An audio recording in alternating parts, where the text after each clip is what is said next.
Bonsoir, bonsoir à toutes et à tous. Non, c'est l'inverse. C'est c'est Olivier en grand. Voilà. Bonsoir, bonsoir, bonsoir, bonsoir Olivier. Tout va bien?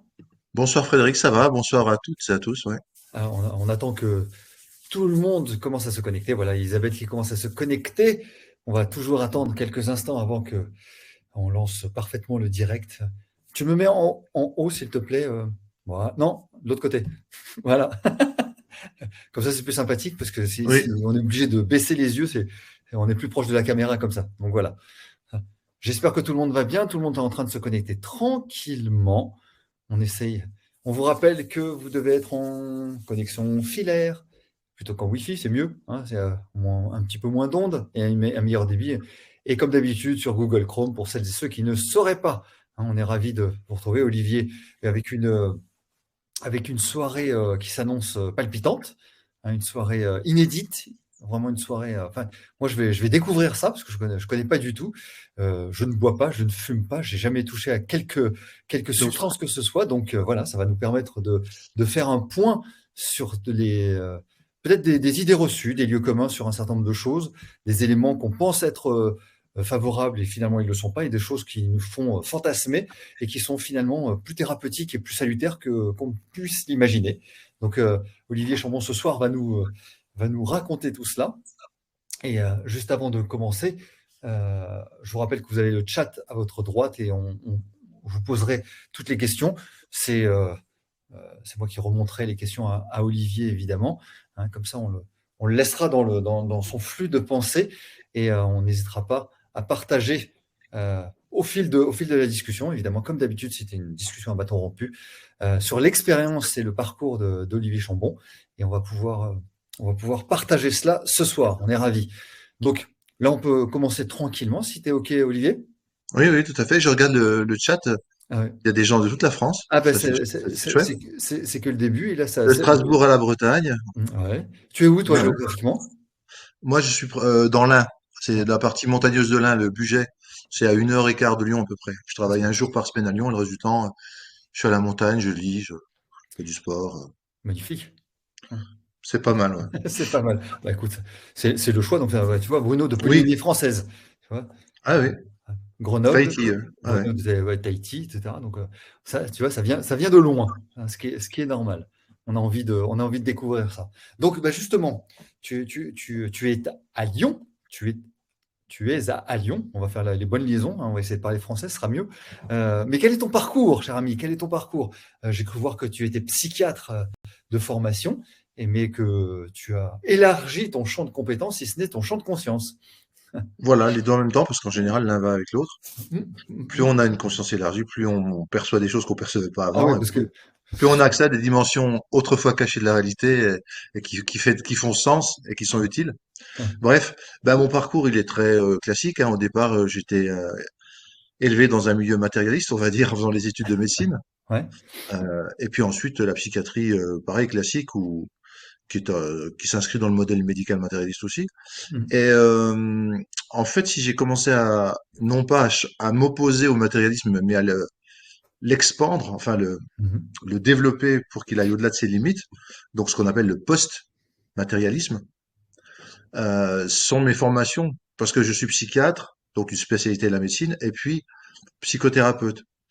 Et pendant mes études de psychiatrie, je suis resté encore assez matérialiste. J'ai étudié toutes les sciences, genre la nosographie, l'étude de la classification des maladies mentales, Mm. la psychométrie, les méthodes de validation scientifique des échelles d'évaluation de la psychopathologie, c'est-à-dire des maladies mentales, les statistiques, l'épidémiologie. Donc j'étais vraiment, j'ai une formation Ouais.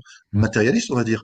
Ouais. Mais je suis allé au-delà parce que le post-matérialisme, ou ce qu'on appelle aussi l'idéalisme moniste, M-O-N-I-S-T-E, vous chercherez dans un dictionnaire, c'est un courant philosophique, mais aussi scientifique, qui dit que la conscience est première, la matière et l'énergie sont secondaires. Tout est dans la conscience, est un état de la conscience. La matière est un état de la conscience. Et à partir de là, si on prend juste ces phrases qui certes portent loin, mais je peux pas vous les développer trop dans la soirée, mais il y a Mm. des livres pour ça. On en prie, hein. Euh, Quand on part de là, on prend comme hypothèse de départ, et ça se vérifie avec l'expérience, que les psychédéliques, que ça veut dire qui éclaire l'âme, qui fait prendre conscience de l'âme, ou donc de la conscience individuelle, les psychédéliques sont des connecteurs à des champs de conscience plus larges que notre Mhm. seule conscience individuelle, sont des élargisseurs de conscience et nous mettent en contact avec des informations, des énergies qui sont au-delà du petit moi et du corps. Et donc, c'est là tout leur intérêt spécifique par rapport aux autres médicaments qui, eux, recouvrent les symptômes, les calment, mais n'apportent pas forcément d'informations supplémentaires à la conscience du sujet pour qu'il perçoive, vive et change sa maladie différemment. Bref, donc j'avais un parcours classique, mais au cours de mes études de psychothérapeute, parce que c'est en plus de la psychiatrie, hein, quand vous êtes psychiatre, vous n'êtes pas forcément psychothérapeute. C'est pas une fonction de la psychiatrie d'être psychothérapeute, c'est un vrai métier, donc ça apprend dans des écoles à côté. Et donc j'avais commencé à m'intéresser à une thérapie qui permet de, sans d'ailleurs le dire au départ, de modifier la conscience des patients et qu'il arrive des choses extraordinaires pendant ces modifications, c'est le MDR. Eye Movement Desensitization and Retreatment. C'est une technique de désensibilisation et retraitement des traumatismes avec les mouvements oculaires rapides, comme Mhm. ceux qu'on a pendant le rêve et qui créent un élargissement de la conscience. Et c'est une méthode fantastique pour les traumatismes. En séance, on va vraiment les gens changer. Il y a un avant et un après, quoi. C'est assez simple, c'est très efficace quand c'est bien ciblé. Oui, mais Et, et c'est ça comme. crée des choses bizarres, genre des états modifiés de conscience. Et ça, on ne le dit pas forcément lors de la formation. Ouais. Il faut juste être prudent et que ce soit, enfin prudent, que ce soit fait par des bons professionnels, pas des apprentis sorciers, parce que j'ai toujours un petit peu peur Ah ben là, on d'ouvrir la parle de boîte de MDR, Pandore. hein. On parle Oui, de oui, MDR. Ça veut dire une technique thérapeutique qui c'est ça, s'apprend dans des écoles et c'est ça. d'ailleurs qui sont réservées aux médecins. D'ailleurs, à l'époque, les gens qui n'étaient pas médecins ne pouvaient même pas l'apprendre. Même les psychologues, même les infirmiers, enfin, les soignants. Maintenant, ça a un peu changé. Les psychologues peuvent l'apprendre. Mais pour dire, c'est très spécialisé encore. Et puis, lors de l'MDR, donc, j'ai remarqué des choses bizarres. Et je me suis dit, mais c'est quoi ces états de conscience où il se passe des choses extraordinaires? Et donc, je me suis formé à l'hypnose. Haute méthode, de modification de la conscience. Et pendant ma formation, il s'est passé une expérience extraordinaire, quoi. Pendant toute une journée où on se faisait des séances les uns sur les autres pour apprendre, hein, c'est comme ça Ok. on se forme en faisant sur soi-même ce qu'on va faire aux autres un peu plus tard. Euh, il m'est arrivé quelque chose d'extraordinaire. Pendant toute une journée, j'étais en présence d'une sorte de, j'aime pas dire le mot parce qu'il est pas beau, mais d'entité. Alors moi, j'ai appelé ça un ange gardien parce que c'était très grand, très brillant blanc, très bienveillant et bienfaisant. Et ça faisait tellement chaud au cœur et au corps et c'était tellement euphorisant. Alors, je sais ce que c'est, comme je suis psychiatre, je sais ce que c'est que les fantasmes, les rêves, les rêveries diurnes, les hallucinations, les délires, etc. Donc là, j'étais pas dans ce cas-là. C'est-à-dire que je gardais ma conscience habituelle, mais j'avais quelque chose en plus, quoi, qui était incroyable. Et quand je suis rentré chez moi, mon chat, à l'époque j'avais deux chats, mais il y en avait un qui était particulièrement sauvage, enfin il n'était pas très câlin, et ben il est venu sur moi, il a mis sa patte sur mon cœur, il est resté une demi-heure comme ça. Il l'avait jamais fait. Alors là, je me suis dit, ça, c'est pas de l'effet placebo, parce qu'un chat, même Ouais, si ça je lui dis, pardonne j'ai pas. fait, même si je lui avais raconté mon histoire, je sais pas s'il aurait tout compris, puis s'il va essayer de me faire plaisir. Donc là, je me suis dit, ah! Et donc, je me suis intéressé à un livre qui s'appelait Enquête sur l'existence des anges gardiens de Pierre Jovanovic, qui est un journaliste scientifique au départ. C'était passionnant, très intéressant. Et puis, j'ai lu un livre de thérapie transpersonnelle de Groff qui s'appelle Quand l'impossible arrive. La psychothérapie transpersonnelle, c'est la psychothérapie en état élargi de conscience, justement. Donc c'est proche de ce qu'on retrouve avec les psychédéliques, c'est proche de ce qu'on retrouve avec les chamanismes, c'est proche de ce qu'on retrouve avec différentes méthodes de respiration comme la respiration anthropique ou l'hypnose EMDR. Enfin, il y a vraiment une parenté de tous ces états-là, des qualités propres à ces thérapies qui vont au-delà de ce que font les thérapies habituelles justement. Euh, donc pourquoi je dis ça? Oui, je me suis intéressé donc à Ouais. la thérapie transpersonnelle à travers Groff et ce qu'il disait. Et dans ce livre, Quand l'impossible arrive, il parlait d'une substance qu'on pouvait utiliser non pas en France parce que c'est interdit, mais dans d'autres pays. Et donc, j'ai commencé à faire cette substance. Et puis, j'ai vu, oh là là, mais enfin, là encore, j'ai vécu des expériences extraordinaires.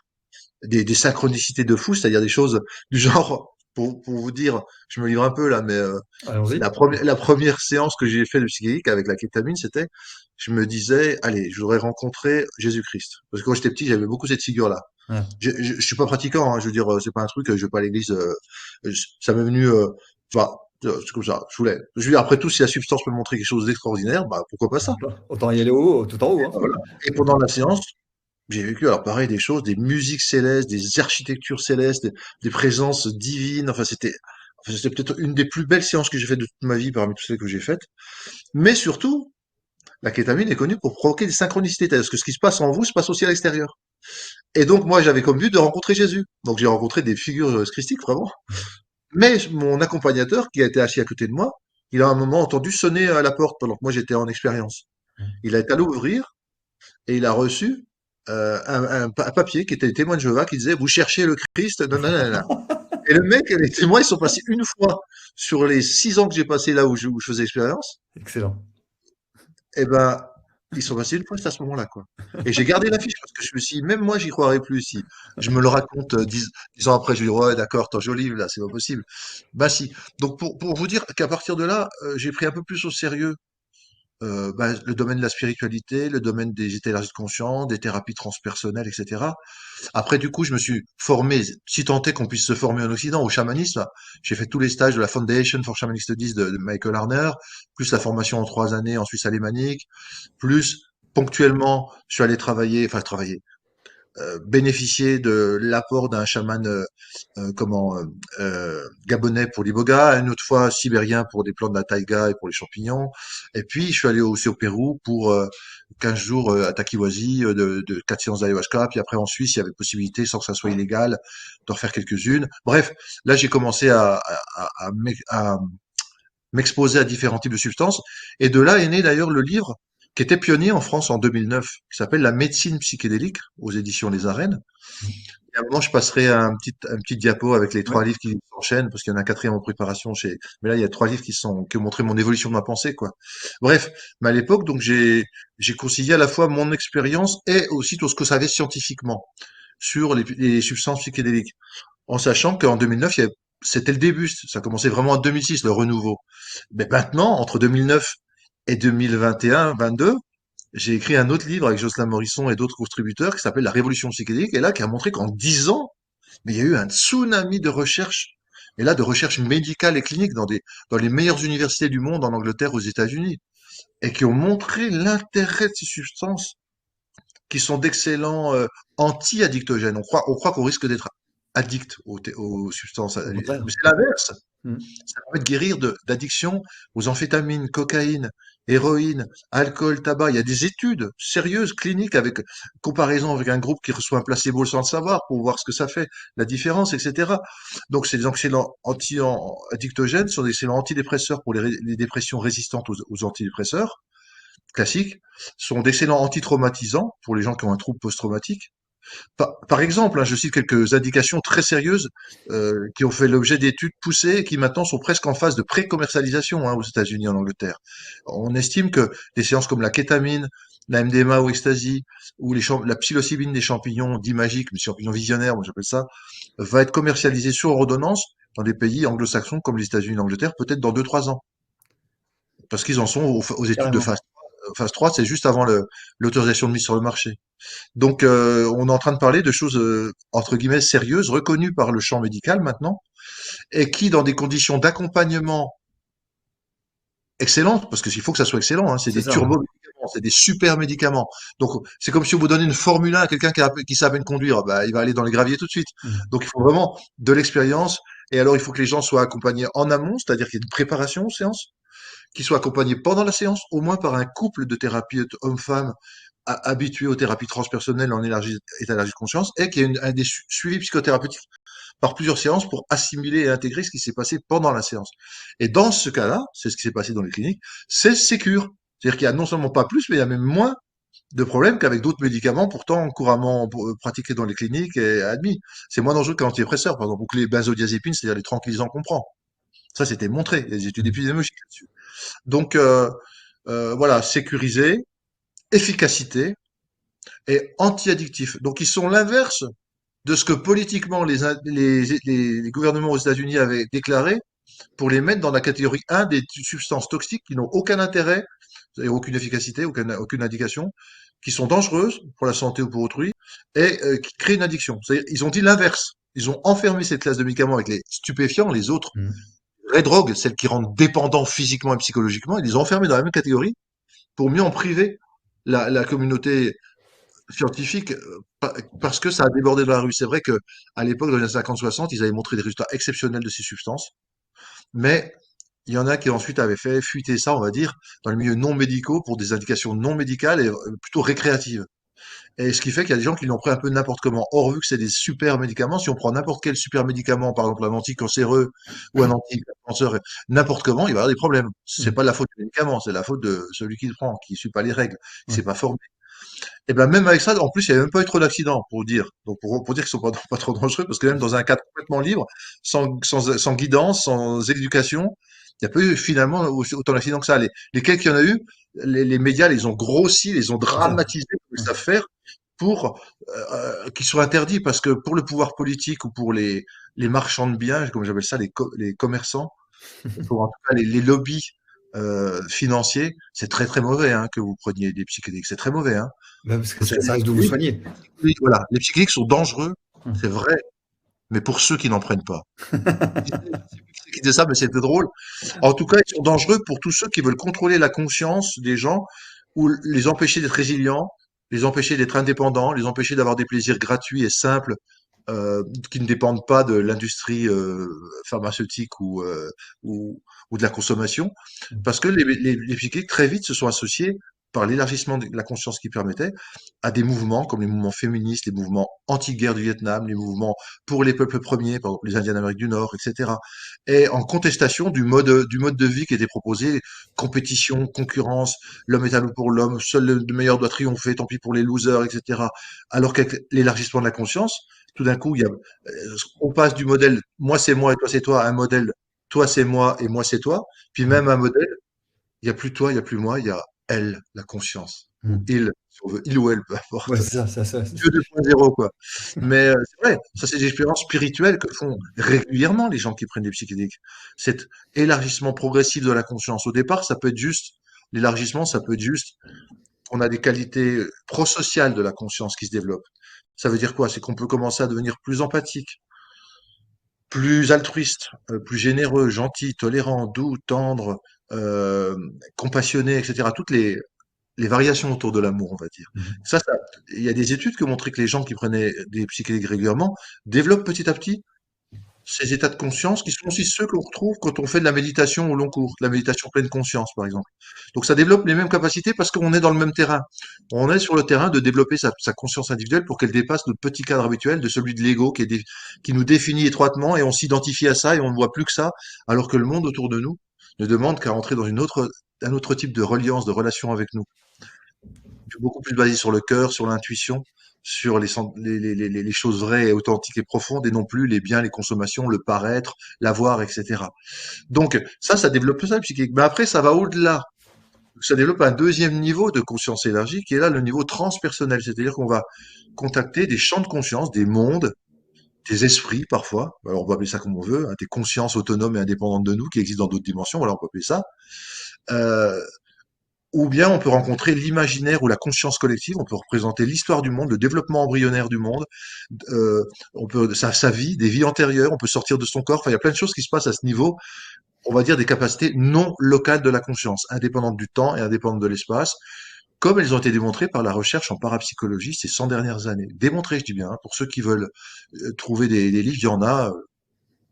Pour vous citer enfin, j'ai écrit un livre avec Marie-Odile Riffard qui s'appelle La conscience immortelle, et dans lequel, c'est en auto-édition Amazon par contre celui-là, c'est le seul qui est en auto-édition, dans lequel il y a tout plein de recherches citées en biographie qui montrent voilà, que la conscience a des capacités non locales. Donc elle peut quitter le seul domaine à l'intérieur de ma peau et ici et maintenant. Elle peut aller dans le passé, rétrocognition, dans le futur, précognition, dans l'espace, enfin dans l'espace, s'élargir dans l'espace, des visions à distance, ou télépathie ou psychokinèse, modification de la matière par l'esprit. Bref, donc là on est dans un autre domaine. Et puis il y a un troisième niveau où amène les psychédéliques, où là on est seulement l'ego se dissout, quoi, il est plus aux commandes du tout. Et là, la conscience individuelle se fond avec la grande conscience universelle d'où elle vient, on va dire ça comme ça, hein. J'abrège, hein, je suis très simpliste. Dans le livre que je viens de vous citer, vous avez les modèles scientifiques Mhm. qui appuient ça, mais ça serait long à développer vraiment ce soir. Mais pour vous dire, comme si la grande conscience était un grand océan et qu'on est des tourbillons momentanément différentiels. Alors on a l'air d'avoir une forme, elle est faite d'eau comme le tourbillon, mais à l'intérieur des parois du tourbillon, ça se réverbère. Il y a des réflexions, je pense que je pense, je sens que je sens, alors qu'à l'extérieur, il n'y a plus qu'une conscience pure. Bref, source. Et quand on remonte le long de ce tourbillon et qu'on va vers la conscience source qui s'ouvre de nouveau, c'est là il y a une fusion entre moi et le tout. Le moi, d'ailleurs, n'existe pas. On dit c'est un jeu avec un J majuscule. Le jeu qui est le même partout dans l'univers. Toute forme de conscience pure, c'est ce jeu. Il y a l'ascenseur de la conscience qui traverse toutes les strates de l'univers, de l'alpha à l'oméga, du microcosme au macrocosme, dans tous les mondes. Ça relie tout. C'est le jeu. Je suis celui qui est, ou je suis, ou je. Yé, Et, yé, yé, yé. il y a vraiment une fusion avec l'esprit du monde qui se retrouve. Et ça, les gens qui font ces expériences-là, c'est très soignant. C'est-à-dire, c'est marrant, c'est que même dans les études à point de départ très matérialistes, hein, j'ai parlé des études en Angleterre, j'ai parlé aux États-Unis, il y en a au Canada, il y en a d'autres parties du monde, peu importe, il y en a en Suisse, etc. Même dans les études très matérialistes, c'est-à-dire qu'ils disent voilà, on va réduire des symptômes, puis on va regarder l'évolution, puis ça c'est efficace ou pas. Ils remarquent qu'il y a des sujets, plus qu'ils ne l'avaient jamais anticipé, on va dire presque plus de la moitié des sujets, qui font des grosses expériences spirituelles, quoi. Alors que c'est pas le but au départ. Des expériences qu'ensuite ils citent comme étant parmi les 5 plus importantes, ou les 5 plus spirituelles de leur vie, ou les 5 plus importantes qui ont un sens dans leur vie. Donc, ces gens-là, ils ont des expériences spirituelles de ce genre, de niveau 2 ou niveau 3 même. Et là, ça modifie tout. Et quand ils ont eu ces expériences spirituelles, c'est là qu'ils ont eu les meilleurs résultats au niveau clinique. C'est-à-dire que les symptômes, c'est là qu'ils diminuent le plus et le plus longtemps après l'expérience et après le soin. Donc, l'atteinte d'un niveau spirituel a une influence majeure sur l'efficacité thérapeutique, même pour des pathologies très banales et courantes comme la dépression, le stress post-traumatique, les addictions. C'est vraiment l'élargissement de la conscience qui soigne. Alors les matérialistes essayent de dire non, non, c'est pas comme ça que ça se passe. En fait, il y a une structure dans le cerveau qui représente à peu près l'ego, ça s'appelle le réseau mode par défaut. Alors les psychédéliques, c'est vrai qu'ils diminuent son fonctionnement. Et comme son fonctionnement est diminué, ben lui qui inhibait les autres parties du cerveau, ben les autres parties du cerveau elles se mettent à s'allumer, à s'exciter, à s'agiter. C'est comme quand on remue une boule de neige, Mhm. après la neige elle retombe. Et puis alors c'est marrant parce que à partir du hasard, quoi, quand ça retombe, après s'être bien allumé, ça devrait donner un truc hyper harmonieux, qui a beaucoup de sens, comme les expériences spirituelles, qui amènent des connaissances incroyables aux gens, qui les transforment pour leur vie entière. Juste de renouer une boule de neige. C'est comme s'ils disaient, mais c'est simple, pour plier du linge, vous le jetez toutes les chemises, elles retombent pliées. Mhm. C'est ça leur modèle, hein, mais ils le poussent sérieusement. Le fameux Carartaris, que tout le monde suit en France quand ils sont dans le milieu matérialiste, ils annonnent en tête, ouais, Carartaris a dit, il a dit, je suis désolé, hein, je vais pas le faire, c'est juste un peu de colère que je mets sous forme d'humour. Euh, mais les mecs, réfléchissez comment quelque chose aussi intelligent peut survenir de juste on a secoué le truc. Mhm. Moi, sinon, je vais secouer les patients, hein, c'est simple, ma thérapie, je vais prendre des gens, je vais secouer un bon coup comme ça, ils auront le cerveau. Puis voilà, ça va mieux, monsieur. La secouthérapie, ça s'appellera. Ça marche peut-être, Marc, ça marche peut-être. Non, mais sérieusement, par contre, donc non, il y a quelque chose qui ordonne, qui structure, quand ça retombe comme ça, félicitations. Mhm. Et cette chose, c'est la conscience. La conscience a des capacités, on dit, de négantropie, c'est-à-dire qu'elle amène ordre, harmonie et information. La mort, c'est en fait c'est l'entropie. J'ai dit la négantropie, hein, c'est bien ça. J'ai dit Négantropie. Par contre, la mort, la désorganisation cellulaire, etc., c'est l'entropie. Un système, quand on le laisse comme ça, sans afflux nouveau d'informations, etc., il finit par se dégrader, perdre de l'information et l'harmonie et mourir, donc il perd sa structure. Et la conscience, elle ramène à chaque fois, elle réinforme, elle Mhm. informe, IN-forme, elle met en forme. Et le grand océan, il amène des filets de conscience dans le petit tourbillon, sauf quand le petit tourbillon se coupe, parce que l'ego, parce que la maladie, parce que si, et là, ça peut aller mal pour le corps, en gros. Mais qu'est-ce que j'étais en train de dire? J'étais en train de dire oui, que donc, qu'est-ce qui va rediriger, faire que quand ça s'allume, les aires cérébrales, ça prend un aspect très intelligent, très structuré, très harmonieux. Bah, c'est cette fameuse conscience auquel la conscience individuelle s'ouvre. Et quand le cerveau s'allume, c'est parce que la conscience qui arrive dedans l'allume. C'est-à-dire, on peut dire de deux sens, hein. Les matérialistes disent que quand il y a des aires cérébrales qui s'allument, ça crée la conscience et ça crée les fonctions cérébrales. En fait, ils ont jamais prouvé que le cerveau, à partir des neurones, des petites cellules comme ça, pouvait créer la conscience, quelque chose qui est aussi exceptionnel. Il y a un problème, un gros problème. Ils ont jamais montré, ils le montreront jamais. Ou alors, on peut dire l'inverse. On peut dire la conscience de quelque chose, elle se sert du cerveau pour interagir avec la réalité en trois dimensions, et donc elle allume des aires pour se faire ses opérations. Et donc là, le cerveau est allumé par la conscience, et non pas, comme dans le modèle matérialiste, le cerveau allume la conscience, ce qui est faux. Voilà. Enfin, en tout cas, tout va dans le sens contraire. Voilà. Toutes les études post-matérialistes montrent que non, la conscience est organisatrice et première, la matière est secondaire, et l'énergie aussi. Ouais. Ouais, c'est un petit peu à l'image de la création du monde. On est une espèce d'intention, après il y a une information, et dès lors qu'il y a eu l'intention et l'information, ça s'est créé en énergie, en matière. Il y a Par une espèce exemple, de, hein, ça une peut, espèce ouais, de scission. Ouais. on peut le dire comme ça. Alors, Mm. on est bien d'accord, hein, pour les articles, on parle de métaphore, hein. J'ai Oui. pas, j'aurais bien aimé, mais j'ai pas la vérité absolue, la connaissance totale, et je peux vous dire, mon modèle, il est vrai à la virgule près et tout. C'est plutôt des indications pour aller dans le bon sens, à partir des connaissances que j'ai, des lectures, des rencontres, des expériences. quand je parle de tourbillon dans l'océan, quand je parle de ça ici, c'est pour vous mettre un peu en contact de ces réalités-là, mais elles s'expérimentent avant tout. Mmh. On n'en est pas à un stade où il y a un modèle théorique qui explique la création, la continuité et la finitude de notre univers, en sachant ce Non. qui va se passer à la minute près, hein. Mmh. D'ailleurs, Mais on je ne peut pas le crois, savoir. Donc, ouais, je crois en plus que toutes les cultures disent que pour connaître toute cette structure, il faut une vie et un jour. Donc, il faut quelque chose d'autre, il faut une autre dimension pour cerner un petit peu tout cela. Mais alors, tu confirmes quand même que c'est pas dogmatique tout ce que tu précises, c'est pas ni religieux c'est Ah non, juste non, moi spirituel. je suis affilié à aucune église, aucune, enfin, encore moins de secte. Euh, c'est vraiment de l'expérience, de la lecture, de lecture scientifique, lecture d'autres expérimenteurs, euh, la modélisation par la philosophie, ce qu'on appelle l'épistémologie. Enfin, c'est un croisement de différents courants, hein. Dans la religion, j'étudie plutôt les courants mystiques. Dans la philosophie, plutôt la métaphysique. Dans la physique, plutôt la physique quantique. Dans la conscience, plutôt les états de la conscience, le chamanisme, les thérapies genre l'hypnose, euh, les psychédéliques, enfin tout ce qui est... Voilà, c'est au croisement de ces quatre directions que tu viens d'indiquer, il y a un tronc final commun. Et ce tronc final commun, c'est l'élargissement plus ou moins grand de la conscience, qui donne, quel que soit le moyen par lequel on l'a obtenu, les mêmes types de phénomènes. Simplement, avec les psychédéliques, on va dire, par rapport aux autres méthodes, ça va plus vite, plus facile, et quand c'est bien fait, plus sécurisé, paradoxalement, pour avoir une expérience spirituelle majeure, alors que vous pouvez faire 40 ans de méditation sans avoir à un seul moment un état de grâce et spirituel majeur. J'ai pas dit que du coup la méditation ne sert à rien, elle sert à beaucoup de choses, notamment ce qu'on appelle les composantes prosociales pour aussi être moins identifié à ses pensées, moins en réaction vis-à-vis de ses pensées, moins en jugement vis-à-vis de ses pensées, ayant plus d'espace lumineux en soi pour accueillir les phénomènes sans les subir et sans en souffrir. Donc c'est extrêmement utile la méditation. Mais les psychédéliques permettent ça, plus une autre dimension, et assez rapidement et tout. Mais c'est pas chez tout le monde. Attention, il n'y a rien qui aille bien à tout le monde et à 100%. Oui, c'est Je ça. m'explique. Les psychédéliques, je dirais dans ma compréhension, ma pratique, mes lectures, etc., je dirais que c'est 70% des gens qui pourront en bénéficier sans danger et qui pourront en bénéficier soit pour des indications médicales, Mhm. hein, donc dépression, c'est-à-dire maladie psychologique ou physique, et pour des indications spirituelles, c'est-à-dire des gens sains qui n'ont aucun problème, physique ou psychologique, mais qui veulent aller plus loin dans le développement spirituel, plus loin que ce que leur église habituelle leur permet, plus loin que leur lecture habituelle leur permet, leur méditation, leur yoga leur permet.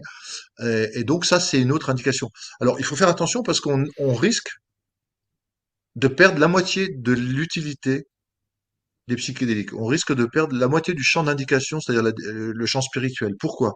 Parce qu'actuellement, la recherche, elle s'intéresse au plan matériel ou maladie physique, maladie psychique. Et elle cherche avec des échelles de mesure, dans un modèle très médical, avec des laboratoires qui s'emparent des produits et qui rajoutent une petite branche méthyle, une petite branche hydroxy, et qui créent une nouvelle molécule qui vendent entre 20 et 200 fois plus cher que la molécule originale, qui elle n'est plus brevetable, c'est-à-dire qu'elle appartient au bien commun. Par exemple, la kétamine avec l'eskétamine, où ils sont en train de faire ça avec d'autres molécules.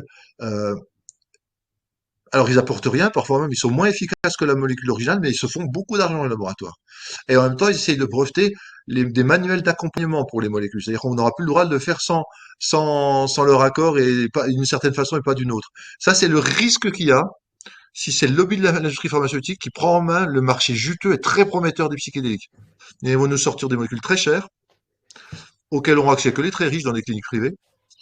Et restera illégale la pratique non médicale et non laboratoire, on va dire, alors que c'est cette pratique qui est la plus importante pour l'humanité. Vu où on en est là en ce moment, bloqué dans des crises à la fois écologiques, économiques, sanitaires, politiques, le monde va mal. Enfin, on le dit depuis je sais pas combien d'années, mais alors là, en ce moment, C'est pas ça mal. s'accélère. Hein. Quand les hindous disent qu'on est dans le Kali Yuga, c'est-à-dire le quatrième âge, l'âge de fer, le pire, on a la fin de l'âge de fer avant de retrouver un prochain âge d'or, parce que c'est cyclique pour eux le temps. On se dit, ah, ils ont peut-être pas tort, parce que là, c'est un peu lourd, hein. Enfin, je sais pas si vous vivez dans le même pays que moi, mais depuis 2 ans, 3 ans en France, même en France, qui pourtant est un super pays, Vaut mieux avoir une petite maison à la campagne, bien tranquille, et puis avoir de quoi, comment, payer sa retraite tranquillement, sans avoir peur de manquer quelque chose ça, parce qu'on pourrait. Puis pour nos enfants et nos petits-enfants, quel monde on leur laisse. Mm. Mais les gouvernements font aucun effort pour l'écologie. Alors les psychédéliques, ça rend pro-social, mais aussi ça rend pro-écologique. Ça change la mentalité. On se sent plus en lien avec la nature. On sent à quel point elle fait partie de nous, à quel point notre devenir est relié à elle. Donc ce sont des substances qui, je serais président et j'aurais tout pouvoir. Ah, rêvons un peu. Je ferais une loi disant que ceux qui font une expérience psychédélique dans des conditions excellentes, c'est-à-dire encadrés par des professionnels, avec des substances pures, données à jeun, dans un cadre merveilleux, etc., avec un suivi, hein, que ceux qui prennent des substances au moins une fois dans leur vie auront une réduction de 10% d'impôt. Et ceux qui prennent deux fois une substance, comme tu sais, les vaccins, là, tu le fais, troisième injection, aurait 20% d'impôts. Et troisième élection, ça serait... Bon, après, je m'arrêterai, il faudrait comme des impôts pour les autres quand même. Mais je veux dire, voilà, il en va du salut national. Nous sommes en guerre. Je serai comme Macron. Et je vais vous protéger l'esprit, le corps, grâce à des hosties, à des eucharisties modernes que sont les psychédéliques. Voilà. Amen. Amen, voilà. Non, mais je rigole à moitié, franchement. Ouais. Parce que ça pourrait être salvateur, ce changement brutal dans la conscience des gens qui serait permis grâce à la pratique encadrée, régulée et autorisée de substances pures, bien dosées, etc. Donc voilà, j'ai pas le droit d'aller plus loin parce que normalement, je signale que je n'ai pas le droit de faire de propagande pour les psychédéliques. Je n'ai pas le droit d'être prosélyte. Donc j'espère que Non, non, mais là, tu vous n'avez pas exposes, voilà, j'expose, voilà, non, non, non, exactement. Je donne juste mon avis. tu ne Mais promeux par rien. contre, je voulais juste vous dire, n'en prenez pas tout seul et n'en prenez pas en France, parce que c'est puni de 5 ans d'emprisonnement et de 75 000 € d'amende. Alors soit vous êtes très riche, et en plus vous vous dites, tiens, j'aurais bien faire un stage de méditation seul en chambre pendant 5 ans, en n'ayant pas à m'occuper de la nourriture, pas à m'occuper de payer des impôts et tout ça, ça sera gratuit aux frais de l'État. Eh ben alors par contre, prenez-en et tout, parce que vous aurez droit à 5 ans De prison. de cellules d'isolement, voilà, monastique. Mais bon, sinon c'est embêtant. Voilà. Donc, Alors, donc déjà, oui, pardonne-moi, je vais revenir parce que tu nous as donné une tonne d'informations. d'accord. Je voudrais juste, avant qu'on reparle Est-ce que je suis payé à la tonne au fait? ah Ou ouais, bien au kilo? grave, Oui, c'est au ah poids. d'accord, bon, voilà. C'est comme l'or et les vêtements, c'est au poids. Parfait. Hein, donc, il y a le taximètre qui tourne, hein, de toute manière, donc il n'y a pas de problème. Dis-moi, je voudrais revenir sur la conscience. La Oui. conscience. Je vais être l'avocat du diable si tant est qu'il y ait un état. Avocat, évidemment. Oui, il Hein. n'en a pas besoin, le diable. Il n'y en a pas, justement. J'ai pas dit du diable, hein, j'ai dit de l'avocat. La conscience. D'aucuns pourraient dire que c'est justement une des parties du cerveau qui va s'allumer, qui va s'exacerber, qui va comment dire, se déployer, se développer, et on va avoir des visions, on va avoir des hallucinations qui sont propres à nous-mêmes et qui nous mettent juste un petit peu plus en éveil. En gros, est-ce que la conscience ne serait pas juste notre propre production qui n'aurait rien à voir avec l'universel? Oui, alors premièrement, ça c'est la thèse des matérialistes qui ils ont eu plus d'une centaine d'années et des milliards de dollars pour essayer de prouver que ça se passait comme ça. Ils ont jamais pu expliquer comment à partir du neurone on crée de la conscience. D'ailleurs, Hmm. c'est pas logique. Comment à partir de la matière créer de la conscience? Dualisme, impossible à résoudre. Sauf en disant, c'est un tour de passe-passe, émergence. Ouais, Alors, ça. au bout d'un certain nombre de synapses, il se passe quelque chose de merveilleux. Ah, bah, si tu veux, tu mets un nom. Alors, ça fait scientifique. Mais ça me fait penser à la blague de, tu sais comment on fait pour faire monter un éléphant sur un arbre de 3 mètres? Non? Tu le fais monter sur un arbre de 5 mètres, il a plus qu'à sauter. C'est exactement le même genre de solution que les matérialistes. Ils disent, tu sais comment on peut prouver que c'est le cerveau qui crée la conscience? Ben non. Ben c'est parce que c'est la matière qui crée la conscience. Ouais. Ah oui, donc comme c'est la matière, oui, tu Ah retombes bah sur le oui, fait bah que c'est le cerveau, normal. bah, d'accord, ah bah oui, d'accord. Ouais. C'est exactement le même tour de passe-passe. En fait, il y a un excellent argument à leur opposer. Et ça, ils l'ont ici en travers la gorge. Excusez-moi pour eux, hein, je suis désolé, mais parce que ça devrait les arranger l'inverse. Ça devrait les arranger qu'il n'y ait pas que la matière. Je comprends pas pourquoi ils s'y attachent à ça. Bref, ils ont peur de se faire avoir comme avant par les religions d'antan. Mais on n'en est Oui, plus c'est ça, là. ils ont peur que Spiritualité n'est pas religion. voilà, c'est ça. Spiritualité, c'est universel. Ils ont peur que d'un Oui, point de vue sous-jacent, il y ait bien Les sûr. dieux, Ils ont, donc un contrôle, etc. voilà, Voilà. ils n'ont pas tout à fait tort, parce qu'à l'époque, c'est ce qui se passait. La religion, C'est un contrôle. il y avait des théocraties, c'est-à-dire des gouvernements contrôlés par la religion, et puis des scientifiques qui brûlaient si jamais ils disaient pas comme la religion. Mais c'est pas Mais on n'en fini, est hein. plus là. Hmm. Maintenant, la spiritualité, ce qui est pas la même chose que la religion, ce qui est le contact direct, la spiritualité, avec le divin ou avec l'esprit, et qui est pas soumis à des dogmes. C'est individuel comme démarche. La spiritualité est en train de rejoindre la science à travers l'astrophysique, la physique quantique, les sciences de la bien sûr. conscience, etc. Eh bien, qu'est-ce qui se passe? Attends, l'argument, Euh, l'argument, Alors, l'argument, l'argument. justement, c'est Ouais, ce que j'allais dire. pardon. Je perdais pas le fil. L'argument. Donc, on peut pas dire, ouais, mais oui, docteur Chambon, les psychédéliques, ça bousille le cerveau parce que là, vous perdez le fil de votre pensée. Pas du tout. Et je vais le prouver. Il y a un excellent phénomène qui s'appelle les expériences de mort imminente. Mhm. En expérience de mort imminente, le corps est très proche de la mort, voire est en mort clinique. C'est-à-dire que l'électroencéphalogramme, l'activité électrique du cerveau, est égale à zéro. L'électrocardiogramme du cœur, plus d'activité, zéro, il n'y pas plus. La respiration ne se fait plus. Parfois même, on utilise ce qu'on appelle des potentiels évoqués auditifs ou visuels. On stimule certaines zones pour voir si elles répondent. Voilà. Et ben, il y a des gens qui ont tout ça à plat, plus rien ne fonctionne, parce ils viennent d'être noyés, ils viennent d'avoir un accident grave, etc. Et leur conscience n'a jamais été aussi performante. C'est-à-dire qu'ils vivent des expériences cognitives supérieures dont ils vont se rappeler toute leur vie, qui permet de faire des prises de conscience de ouf sur la vie, leur vie, la vie en général, le monde, etc. Et quand ils reviennent de la mort, justement, après ressuscitation cardiaque, c'est-à-dire après un choc cardiaque ou des manœuvres de réanimation, ils racontent des choses qui sont incroyables et que normalement ils n'auraient pas dû raconter puisque pendant qu'ils vivaient ça, leur cerveau est à l'arrêt. Donc si on dit le cerveau, c'est lui qui crée la conscience, Ah non. eh ben non, parce que sinon c'est comme dire un moteur, c'est ce qui fait avancer une voiture. Mais quand le moteur est cassé, c'est là que la voiture fonctionne le mieux. Mhm. Alors c'est pas le moteur qui fait avancer la voiture. C'est pareil là. Mais c'est simple. Et il y a eu des millions de gens qui ont témoigné. Il y a eu des tonnes de livres depuis 45 ans par des anesthésistes réanimateurs, cardiologues, pédopsychiatres, psychiatres, psychologues, tous des pointures, quoi. Ils ont tous montré que Charbonnier, Raymond ouais, Moody, oui, etc. mais Ouais, ils ont ouais. tous montré. Et Ben Alexander, le neurochirurgien d'Harvard, qui était très matérialiste, puisqu'après avoir eu son expérience de mort imminente, a complètement changé le modèle. Et c'est pas du rêve, c'est pas lié aux médicaments, c'est pas lié à l'hypoxie ou à l'hypercapnie, etc. On a tout démonté.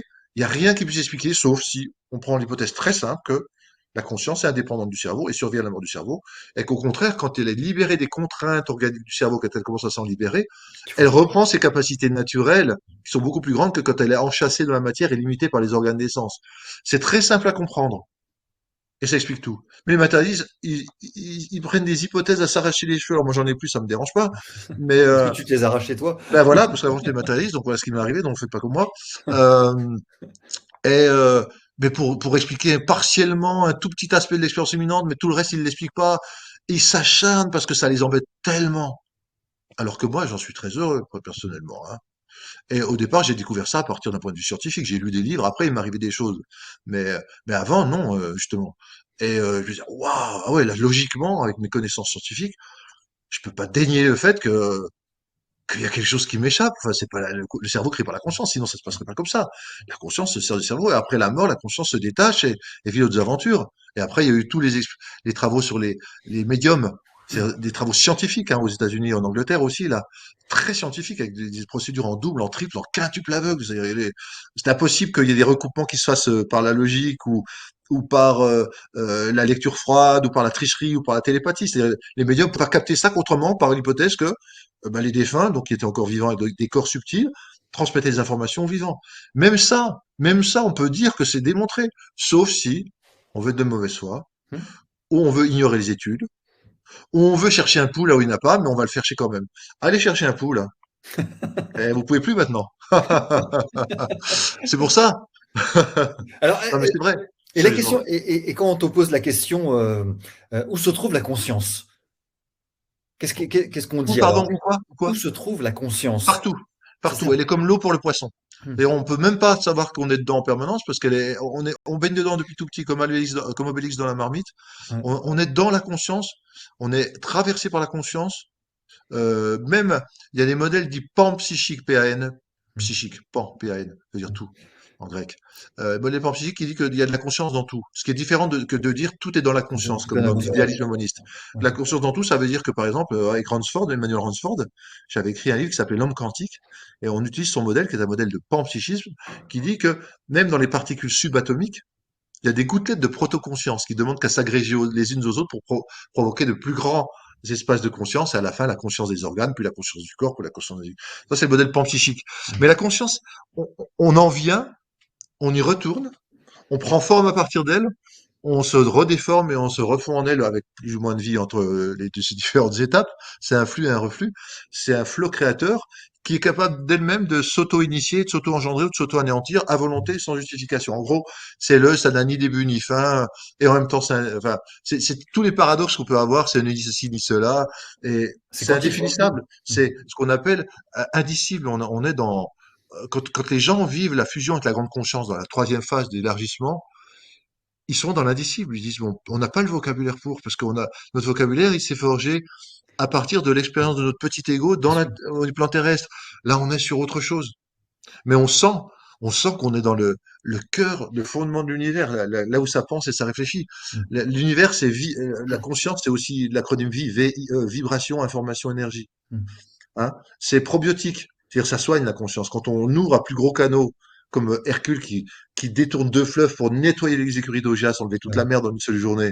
Ben, quand on ouvre les plus gros canaux grâce à des méthodes spirituelles ou grâce aux psychédéliques, la porte à la conscience, et là, des capacités probiotiques. Il y a des études très sérieuses qui ont montré que tous les psychédéliques, c'est-à-dire LSD, champignons psilocybine, kétamine, ayahuasca, iboga, cactus à mescaline, en quelque sorte aussi quand même la MDMA ou ecstasy, etc., etc., ils augmentaient tous le flux de la conscience et ils avaient tous des capacités anti-inflammatoires.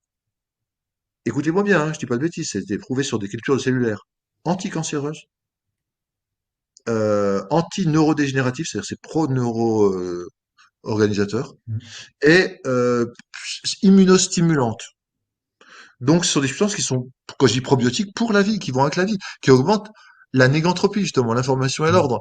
Ouais, qui sont des clés de la conscience, qui ouvrent sur des portes et des portes intérieures et extérieures à la conscience, au grand champ de conscience universel, aux différents champs, sous-champs différenciés de la grande conscience, qui aboutissent à des petits champs, et puis qui, voilà, s'incluent dans un corps comme la nôtre, qui est ma conscience individuelle, mais un petit clivage, une petite dissociation de la grande conscience.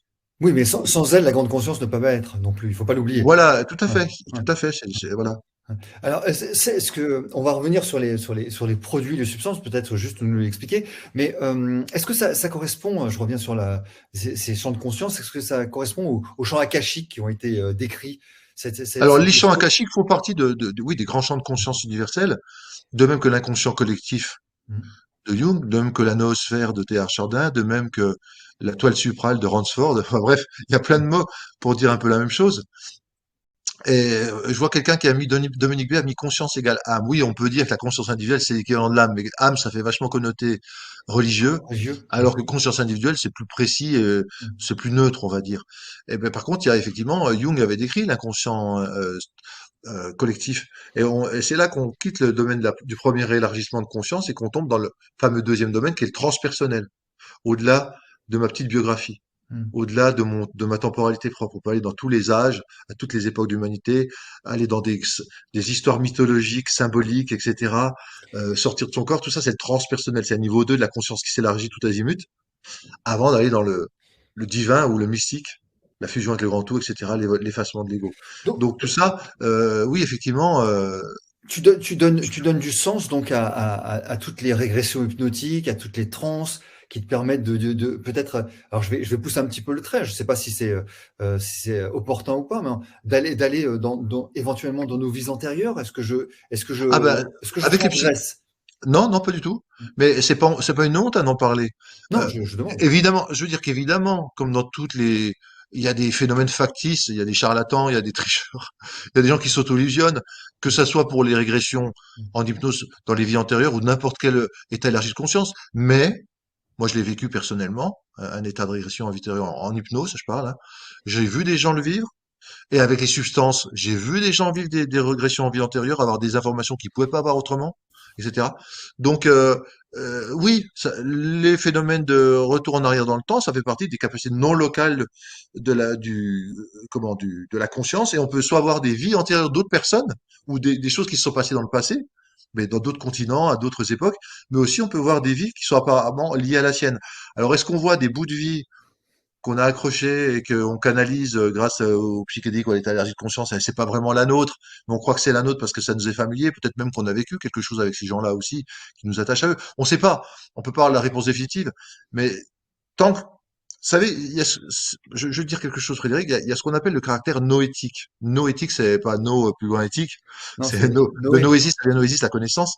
Ouais. Donc, ça veut dire quoi le caractère noétique des expériences psychédéliques ou des états élargis de conscience? Ça veut dire que les gens qui vivent ça, ils savent pertinemment, intuitivement et au fond d'eux-mêmes que ce qu'ils sont en train de vivre, aussi bizarre que ça paraisse, aussi éloigné de la réalité consensuelle matérielle qu'on leur a toujours indiqué, c'est plus vrai et ça a plus d'importance que la réalité ordinaire. Que d'habitude, on est dans un rêve, dans la réalité ordinaire, et que là, grâce à l'élargissement de la conscience, on est dans un monde supralumineux, qui est plus lumineux que le monde inférieur, et qui a plus d'informations, plus de richesses, et qui explique plus de choses. Et donc, le caractère noétique, ça veut dire que pour eux, c'est évident que c'est ça la vérité, et pas le reste. Que le reste, c'est une sous-vérité. C'est ce que disaient les hindous en parlant de la Maya, l'illusion, qu'on vit dans un monde d'illusion. Platon, on vit dans la caverne, et il faut Mhm. sortir de la caverne pour la lumière pour voir que, oh là là, mais C'était des ombres. ce que Ouais. je voyais, c'était des ombres, c'était pas la C'était des ombres. réalité, quoi. Donc, ça fait ça. Donc, quand on dit vie antérieure et tout, quand les gens le vivent dans cet état-là de certitude, qui va au-delà du doute, mais qui n'est pas une croyance religieuse, parce que la plupart des gens, quand ils vivent ça, ils s'y attendaient absolument pas. Mhm. Ils ne le recherchaient pas, ils ne l'avaient jamais pratiqué, ils sont pas du tout forcément croyants de quoi que ce soit, mais quand ils vivent dessus, ah, Ouais. comment, je sais pas, si tu vivais quelque chose, prends une glace que tu aimes beaucoup, tu la lèches comme ça, puis tu fais attention, puis tu fais, quelqu'un te dit, c'est pas vrai. Tu vas dire, c'est faux, quoi. C'est vrai, je le sais. Comment tu peux me dire? Bah, t'es dans le même état, quoi. Tous tes sens participent, toute ta raison participe. T'es pas en train de délirer, t'es pas en train d'être confus. Donc, c'est pas un stupéfiant, ça ne stupéfie pas, les psychédéliques, hein. Mhm. Et voilà. Donc ça, c'est important. Je voulais faire une parenthèse. Je me suis aperçu, chose très importante, que j'ai pas fait la différence entre psychédélique et drogue. Parce que souvent, c'est mis. J'allais y venir Ah, bah, justement. très bien. C'est mis souvent J'allais- dans le même panier. Parce que juste avant, pardonne-moi, on va revenir sur les produits eux-mêmes. Il y a trop de questions que je peux pas éviter de poser de nos amis. Donc il y a Christian qui te dit, est-ce que c'est assimilable au voyage astral? C'est des corporations, etc. C'est le voyage astral, c'est ce que tu décris aussi, non? Ah ben, le C'est un voyage autre nom. astral, C'est un autre le nom. voyage astral, certains voyages astraux, c'est tu restes dans la réalité ordinaire, mais tu sors de ton corps et tu vas voir d'autres choses. Mhm. Tu as d'autres voyages astraux où tu sors de ta réalité ordinaire, tu vas dans d'autres dimensions, d'autres mondes et tu vois d'autres êtres que tu vois pas habituellement, voir des défunts, etc. D'accord, c'est ça. Donc, c'est ce que tu vis avec les psychédéliques, effectivement. Mhm. Ça libère les corps subtils, parce qu'on a un corps physique. Ben là, on va me dire que je suis vraiment, je suis désolé, hein, c'est après moult réflexions et études de différents systèmes que je dis ça. Donc, mais je peux que résumer ce soir.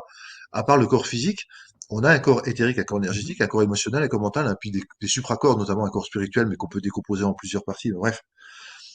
Parce que le corps physique lui-même n'est pas capable de créer les émotions telles qu'elles sont dans, dans la réalité. Ça demanderait beaucoup plus de temps que le découpage séquentiel l'un par un des processus biologiques qui petit à petit conduisent. Mais on n'aurait pas le temps d'avoir les émotions. Enfin, je veux dire, et de même pour le corps mental, il fait des choses que le corps physique n'est pas capable de faire. Bref, Mhm. bref, je veux pas trop m'attarder là-dessus. Non, Mais non, tout mais c'est ça pour important, dire que, c'est important. tout ça pour dire qu'effectivement, avec les psychédéliques, les gens passent de leur corps physique à leur corps éthérique, voire à leur corps émotionnel, mental et spirituel.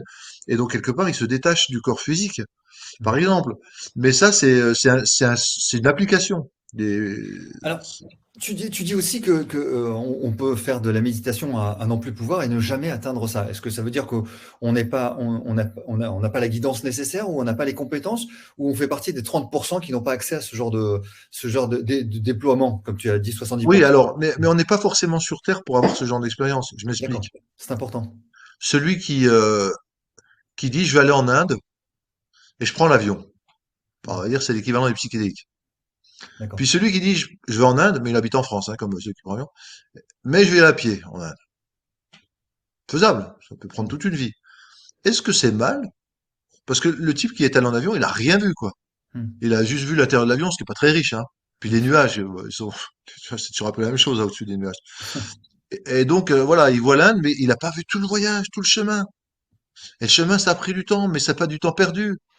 On a fait des tas de rencontres, des tas d'expériences, on a vu des tas de paysages différents au ras du sol. On a pu s'arrêter quand on était fatigué. Une fois qu'on est en avion, on peut pas s'arrêter, hein. Mmh. Avec les psychédéliques, on peut pas arrêter l'expérience, hein. On peut dire, ah, stop, stop, stop, stop. Il n'y a pas d'antidote. Euh, alors que là, on peut réguler, on peut faire quotidiennement. Psychédélique, vous en prenez jamais tous les jours. Même les gens qui sont des grands chercheurs, ils attendent au moins un mois et puis ils le font dans des conditions très spéciales de récupération pour pas, enfin, bref. Par contre, la méditation, on peut faire tous les jours. Et ça vous nourrit. Et ça fait du bien. Pour plein de raisons. Ça aussi, c'est probiotique, ça. On a Mmh. aussi montré que la méditation Ouais. sans psychédélique, ça crée moins d'inflammation, moins de ceci, moins de cela. Pareil. D'ailleurs, les deux sont en complémentaires, hein. En plus, c'est pas l'un ou l'autre. Ça peut être l'un et l'autre. Il y a des études qui ont montré que quand on a fait de la méditation, le jour où on prend pour une première fois un psychédélique, on vit une expérience plus facile, qui est plus profonde. Il y a moins d'expériences négatives et on l'assimile mieux. À l'inverse, si on a déjà fait des psychédéliques et qu'on commence un entraînement à la méditation, eh ben, on va aller plus loin, plus facilement en méditation que si on n'avait jamais pris de psychédélique. Donc, les deux s'épaulent. Mmh.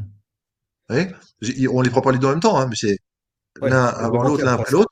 Ouais. Elles se renforcent mutuellement. Donc, il n'y a pas forcément, comment, il n'y a pas forcément à faire des psychédéliques. Là encore, je ne voudrais surtout pas paraître quelqu'un qui dit ouais, c'est génial, c'est le truc magique pour tout le monde, allez, on y va tous. Non, parce que déjà, c'est pas pour tout le monde, et puis ça demande de la préparation aussi, c'est pas C'est si ça. facile que ça, Mmh. et il faut travailler des biens. Enfin bref, il y a plein de précautions, quoi. Mmh. Donc, moi, je sais pas, je pense que quand on tombe sur les psychiques dans sa vie, c'est pas un hasard, c'est une synchronicité, c'est quelque chose qui nous pousse, et soit on peut se sentir appelé, comme par une autre voie, hein, et répondre à l'appel, mais en le faisant bien. Parce que on n'est pas dans le récréatif, hein. Moi, quand je parle d'application médicale ou spirituelle, c'est-à-dire je fais pas de place au récréatif. Je suis désolé pour ceux qui m'écoutent, je ne vous juge pas.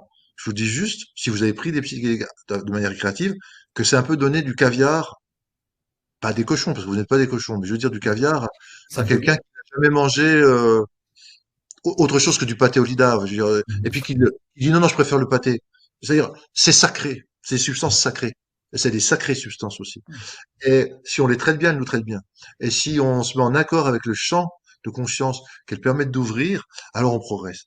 C'est-à-dire, il faut surtout pas boire d'alcool avec, faut surtout pas manger avec, faut être à jeun, faut avoir des intentions, des attentes qu'on a travaillées, etc., etc., une préparation mentale, une disposition intérieure, un Mmh. cadre matériel et relationnel très favorable, quelqu'un qui s'y connaît pour vous accompagner dans les grands voyages que vous pouvez faire, etc., pour en tirer le maximum de profit, sinon ça va rester obscur, ou Mmh. ça va rester sous forme de traumatisme physique parce que ça vous aura fait peur et vous n'aurez pas su en trouver le sens. Bah, tu vois, Donc, Jacqueline dit, j'ai fait une EMI suite à un accident qui m'a permis de sortir de mon corps et partir loin en le laissant au sol. Une expérience géniale, mais le retour dans son corps était brutal. Donc, oui, et douloureux même. Donc, ouais, oui, oui, tout à fait. ça peut être ça peut Alors en être plus, les EMI, les expériences de mort imminente, ont beaucoup de points communs avec les expériences de psychédéliques, au point qu'on peut dire faire des psychédéliques, c'est une bonne préparation à apprendre à mourir pour le jour où ça nous arrivera. eh ben, Je dis, moi, les psychonautes, les gens qui prennent des psychédéliques, sont des thanatonautes aussi, ouais, des voyageurs de la mort. ouais. Parce qu'on traverse des différents bardeaux, c'est-à-dire des états de conscience, hein, comme disent les Tibétains, et que si on sait naviguer dans les états de conscience, pas s'y perdre, pas tomber dans des boucles mentales, pas avoir peur de certains phénomènes qu'on rencontre dans les états transpersonnels, etc., pas s'embrouiller dans son propre obsession et ses propres besoins, eh ben, ça permet d'aller plus vite vers la claire lumière, comme disait Tibétain, c'est-à-dire vers des états de conscience hauts, quoi. Et du, Donc, il y a des échelles. Si on fait passer l'échelle qu'on fait passer aux gens qui font des expériences de mort imminente, on le fait passer à des gens qui prennent de la DMT ou de la kétamine, il y a pas mal d'items communs qui sont activés euh, avec la DMT, par exemple, qui est une substance psychédélique. Et dans les expériences de mort imminente, c'est à peu près les mêmes items, sauf qu'il n'y a pas rencontre de défunts. Ça, c'est quand on est vraiment en train de vivre une expérience de mort imminente, parce que avec la DMT, on rencontre d'autres esprits, pas les défunts. Mhm. Et puis, il y a la notion qu'on nous donne une limite. Si tu vas au-delà, tu reviens pas, t'es mort, vraiment. Enfin, tu reviens pas dans ton corps. Ça, il n'y a Ouais, pas avec les substances psychédéliques, alors qu'il y a vraiment on a ce mis. barrière qu'on leur montre dans les expériences de moyen. Donc, c'est pas tout à fait la même chose. Mais ce sont les deux des états de conscience très élargis. Donc, c'est normal qu'ils aient en partie les mêmes composantes. Et les matérialistes disent, ah ben, vous voyez, ça prouve que c'est la chimique, puisque quand la DMT augmente, ça donne des expériences de mort imminente. Ben non. Quand la conscience s'élargit grâce à la DMT, qui est elle-même une partie de la conscience figée en matière, hein, DMT, qui est une clé, eh bien, effectivement, oui, on retrouve des phénomènes communs à d'autres états élargis de conscience. Ouais. Mais c'est pas parce que ces états élargis de conscience sont créés par de la chimie pure et puis qu'il n'y a rien à comprendre, il n'y a rien à voir, circuler, c'est de la matière. Pas du tout. Et ça, croyez-moi, je vous dis ça, je l'ai étudié, hein, c'est pas à la légère que je vous dis ça. Alors après, c'est Nicole qui dit, avec ces états de conscience sublimés, ça doit permettre à nous mortels de ne plus avoir peur de la mort. En tout cas, d'avoir. Ah ben, de toute façon, tout à fait. D'ailleurs, une des indications prioritaires, peut-être la première qui va être autorisée pour les psychédéliques, Mm. ça n'a jamais été fait avec le LSD, mais enfin, ça a déjà été expérimenté avec le LSD dans les années 70, malheureusement, c'était interdit après, alors que c'était excellent. C'est que les champignons psilocybines ont été testés, notamment pour les gens qui ont des maladies en fin de vie, c'est-à-dire Mm. qui ont ce qu'on appelle anxiété, dépression, détresse de fin de vie, c'est-à-dire maladies incurables, douloureuses, où rien n'y fait. Eh ben, si on leur donne, pour les accompagner, des psychédéliques, genre psilocybine, LSD, etc., eh bien, ils perdent une grande partie de leur anxiété dépression. Ils ont moins ou plus peur de la mort. Ça redonne un sens différent à leurs derniers jours. Et ils tournent leur cœur pour l'ouvrir vers leurs proches parce qu'ils se rendent compte que les relations sont le plus importantes. Ils demandent pardon ou ils pardonnent s'il y a à faire, etc. Enfin bref, ça induit un changement majeur. Eh ben, c'est pas étonnant. Ouais. Parce que dès qu'on est dans un état élargi de conscience, on se rend compte qu'on n'est pas ce petit bout de conscience mortel et éphémère. On est beaucoup plus grand que ça. Et ça va rester ce beaucoup plus grand. Pas le petit. Le petit va mourir avec ses petites formes, mais le grand va rester. Donc, que ce soit l'expérience de mort imminente ou expérience psychédélique, oui, ça peut être une occasion d'avoir beaucoup moins peur de la mort parce qu'on se rend compte que la conscience est éternelle. Je Mais vous renvoie au livre que j'avais écrit avec Marie de Lurvar, La conscience immortelle, chez les auto-éditions Amazon. Je m'excuse, je vous fais cette publicité parce que non, mais euh, non, c'est important, c'est important. Il faut savoir. peut-être pas, bref, ce que vous savez, Non, pour justement, écrire des on livres, va. pour que ça soit pas lu, parce que Bah, ça sert à c'est, rien, ouais. C'est un voilà, partage en 1 heure et demie, tout à fait, tu peux pas tout à fait. tout donner et c'est important. Et je compte sur la technique, si vous avez, la technique a la gentillesse de mettre dans le chat les différents liens et tu remontreras tout à l'heure. Mais est-ce que, alors, juste une petite parenthèse encore, hein, parce que c'est passionnant ce que tu nous dis là, c'est extraordinaire. C'est le cas de dire, hein, de toute manière, on est dans rencontre extraordinaire ce soir, donc ça tombe bien. Est-ce que ça, c'est quelque chose qui permettrait justement à certaines personnes, je pousse un peu, je force un peu le Ouais. trait, hein, parce que tu es un client, donc de d'aller suffisamment loin dans la méditation et dans les prises de psychédéliques pour pouvoir entrer en communication avec certains défunts, par exemple, pour pouvoir réparer des choses. Le tikkun, tu vois, des Oui, oui, fameux. oui, oui. Ouais. Bah, disons que les grands psychonautes, les grands voyageurs des psychédéliques, Mm. genre Yann Kounen ou Stéphane Schillinger ou bien Richard Bach. Richard Bach, c'est un Américain qui a écrit un livre qui vient de sortir. Je sais plus exactement comment il s'appelle, on va me l'amener. Il raconte 20 ans d'expérience avec du LSD, mais à des doses héroïques, c'est-à-dire des doses deux fois les plus grosses doses de ce qu'on prend d'habitude. 600 microgrammes à 700 microgrammes, c'est énorme. Ça s'appelle LSD Conscience de l'univers. Bon, enfin tous ces grands voyageurs qui sont allés très loin, c'est-à-dire qui ont pris de très grosses doses fréquemment, etc., et puis qui avaient le cerveau aussi pour conceptualiser Ouais, c'est derrière, hein, ça. euh, eh ben ils ont vécu des contacts avec des entités qui les ont soignés. Et il y a même des gens qui décrivent des cliniques où des sortes d'aliens opèrent sur leur corps physique ou bien spirituel, enfin subtil, c'est-à-dire mental, émotionnel, etc., et qui reviennent avec une sorte d'implant, alors soit éthérique et énergétique, soit vraiment des stigmates pendant leur voyage. Et il y a des cicatrices alors que personne ne les a touchés. Ça, c'est fréquemment reconnu. Et de même que les contacts avec les défunts, bien sûr qu'il y en a aussi. Mm. Alors c'est pas fréquent, hein, je me faites pas dire ce que j'ai pas dit, c'est quand même on reste quand même dans l'exception, mais plus fréquent que la moyenne des gens spontanément, je dirais. Mm.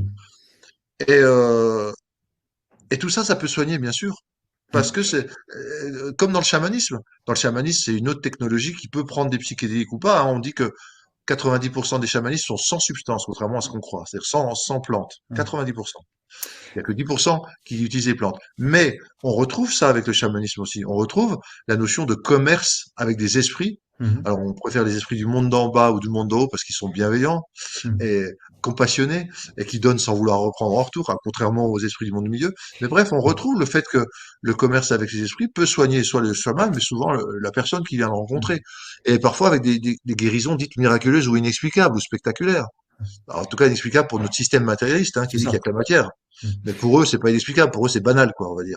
Mais Donc, oui, oui, on peut avoir jusque-là. J'aime pas trop en parler parce que c'est un peu ce que disait Yann Kounen. Il disait justement dans une interview avec Stéphane Schillinger, il disait, ah, il y a un truc qu'il faut pas parler parce que là, jusqu'à maintenant, les gens nous ont suivis. On a dit des trucs à peu près là. Mais si on dit ça, là, ils vont décrocher, quoi. Il va plus y avoir personne derrière le... Puis ils vont dire, monsieur, ah, d'accord, ils ont fumé la moquette, ils ont... bah justement.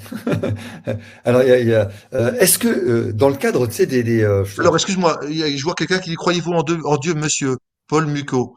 Alors, je crois que l'univers n'est pas une machine mécanique, froide, et qui fonctionne au hasard. Ouais, Je sais qu'il y a derrière lui une sorte de God, G-O-D, qui veut dire Dieu en anglais, ouais. mais là c'est un acronyme, ça veut dire Guiding, Organizing, Designing, c'est-à-dire qu'il y a une Excellent. intelligence évolutive qui planifie quelque chose, un plan évolutif et créatif, on va dire, Ouais, qui est c'est la... capable de, qui est capable de guiding, c'est-à-dire guider, ouais. organizing, organiser, et designing, concevoir. Voilà. Donc C'est le mot ça, d'Abraham, c'est le mot d'Abraham. Il n'est pas possible que cette structure n'ait pas de grand architecte.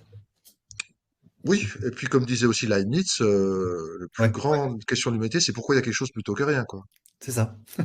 C'est ça. Alors, je reviens sur les pathologies, si tu permets. Après, on va enchaîner sur les produits eux-mêmes. Mais si, selon certaines médecines, la maladie a un sens, c'est-à-dire que la maladie nous est attribuée, entre guillemets, pour nous aider à nous élever et à apprendre quelque chose. Est-ce que justement, c'est, tu vois, le sens de la maladie, hein, on connaît tous Ouais.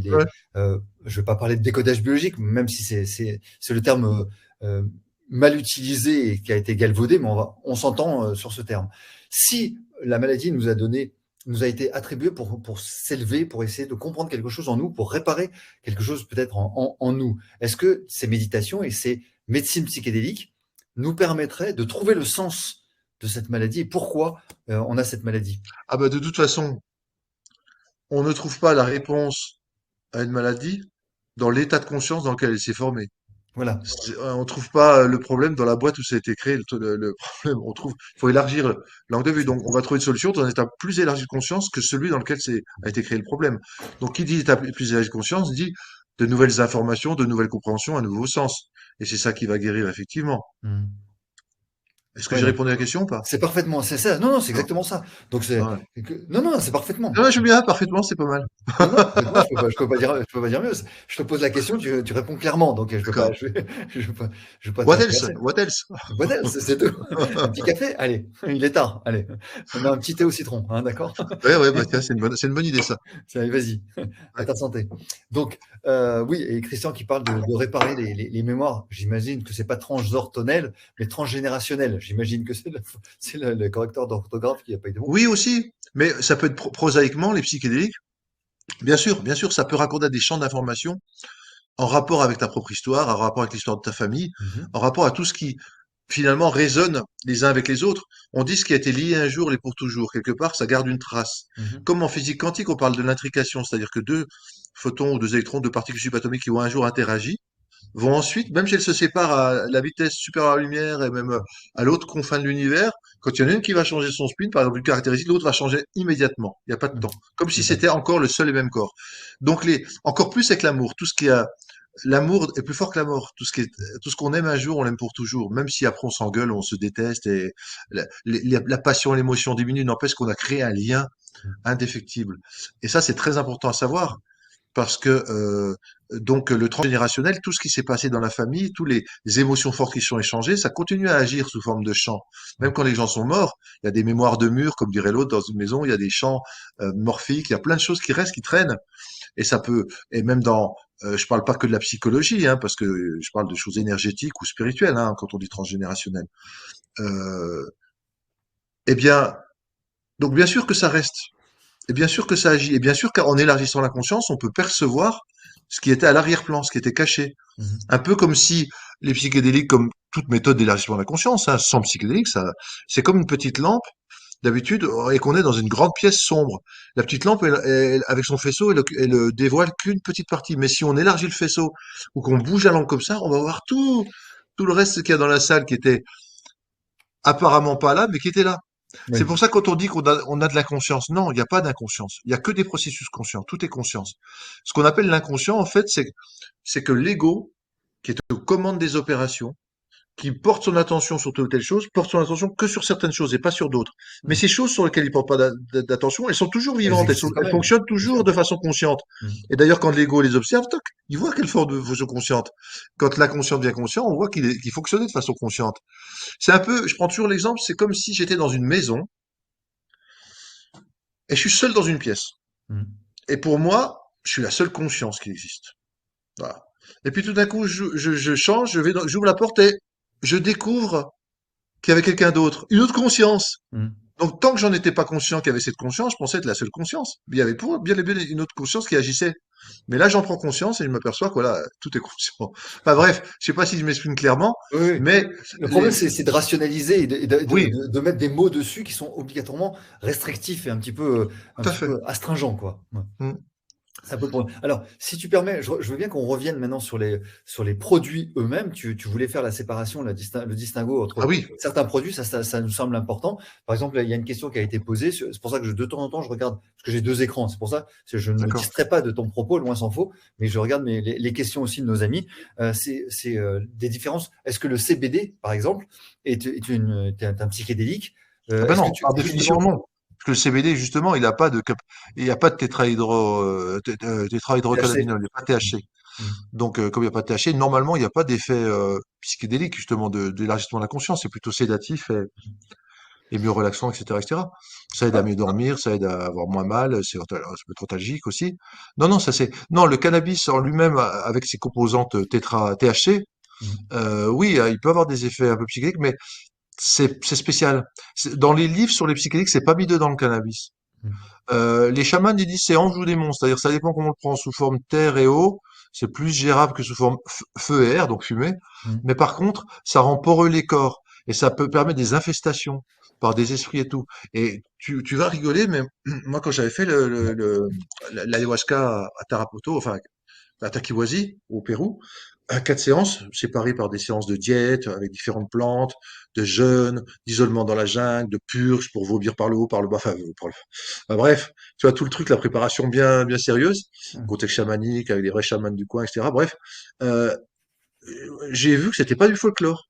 J'ai vu qu'effectivement, parmi nous, c'était tous des Européens, des Français, ceux qui avaient consommé du cannabis régulièrement, ils en bavaient 10 fois plus, ils poussaient des cris de bêtes, ils étaient infestés. Moi, j'ai vu, alors, sous l'influence, enfin, l'influence grâce à la plante, des choses qui étaient propres, et j'aurais pu dire exactement qui avait pris du cannabis à ce moment-là. C'est pas du folklore. Ouais. Ça ouvre trop. C'est pas contrôlable.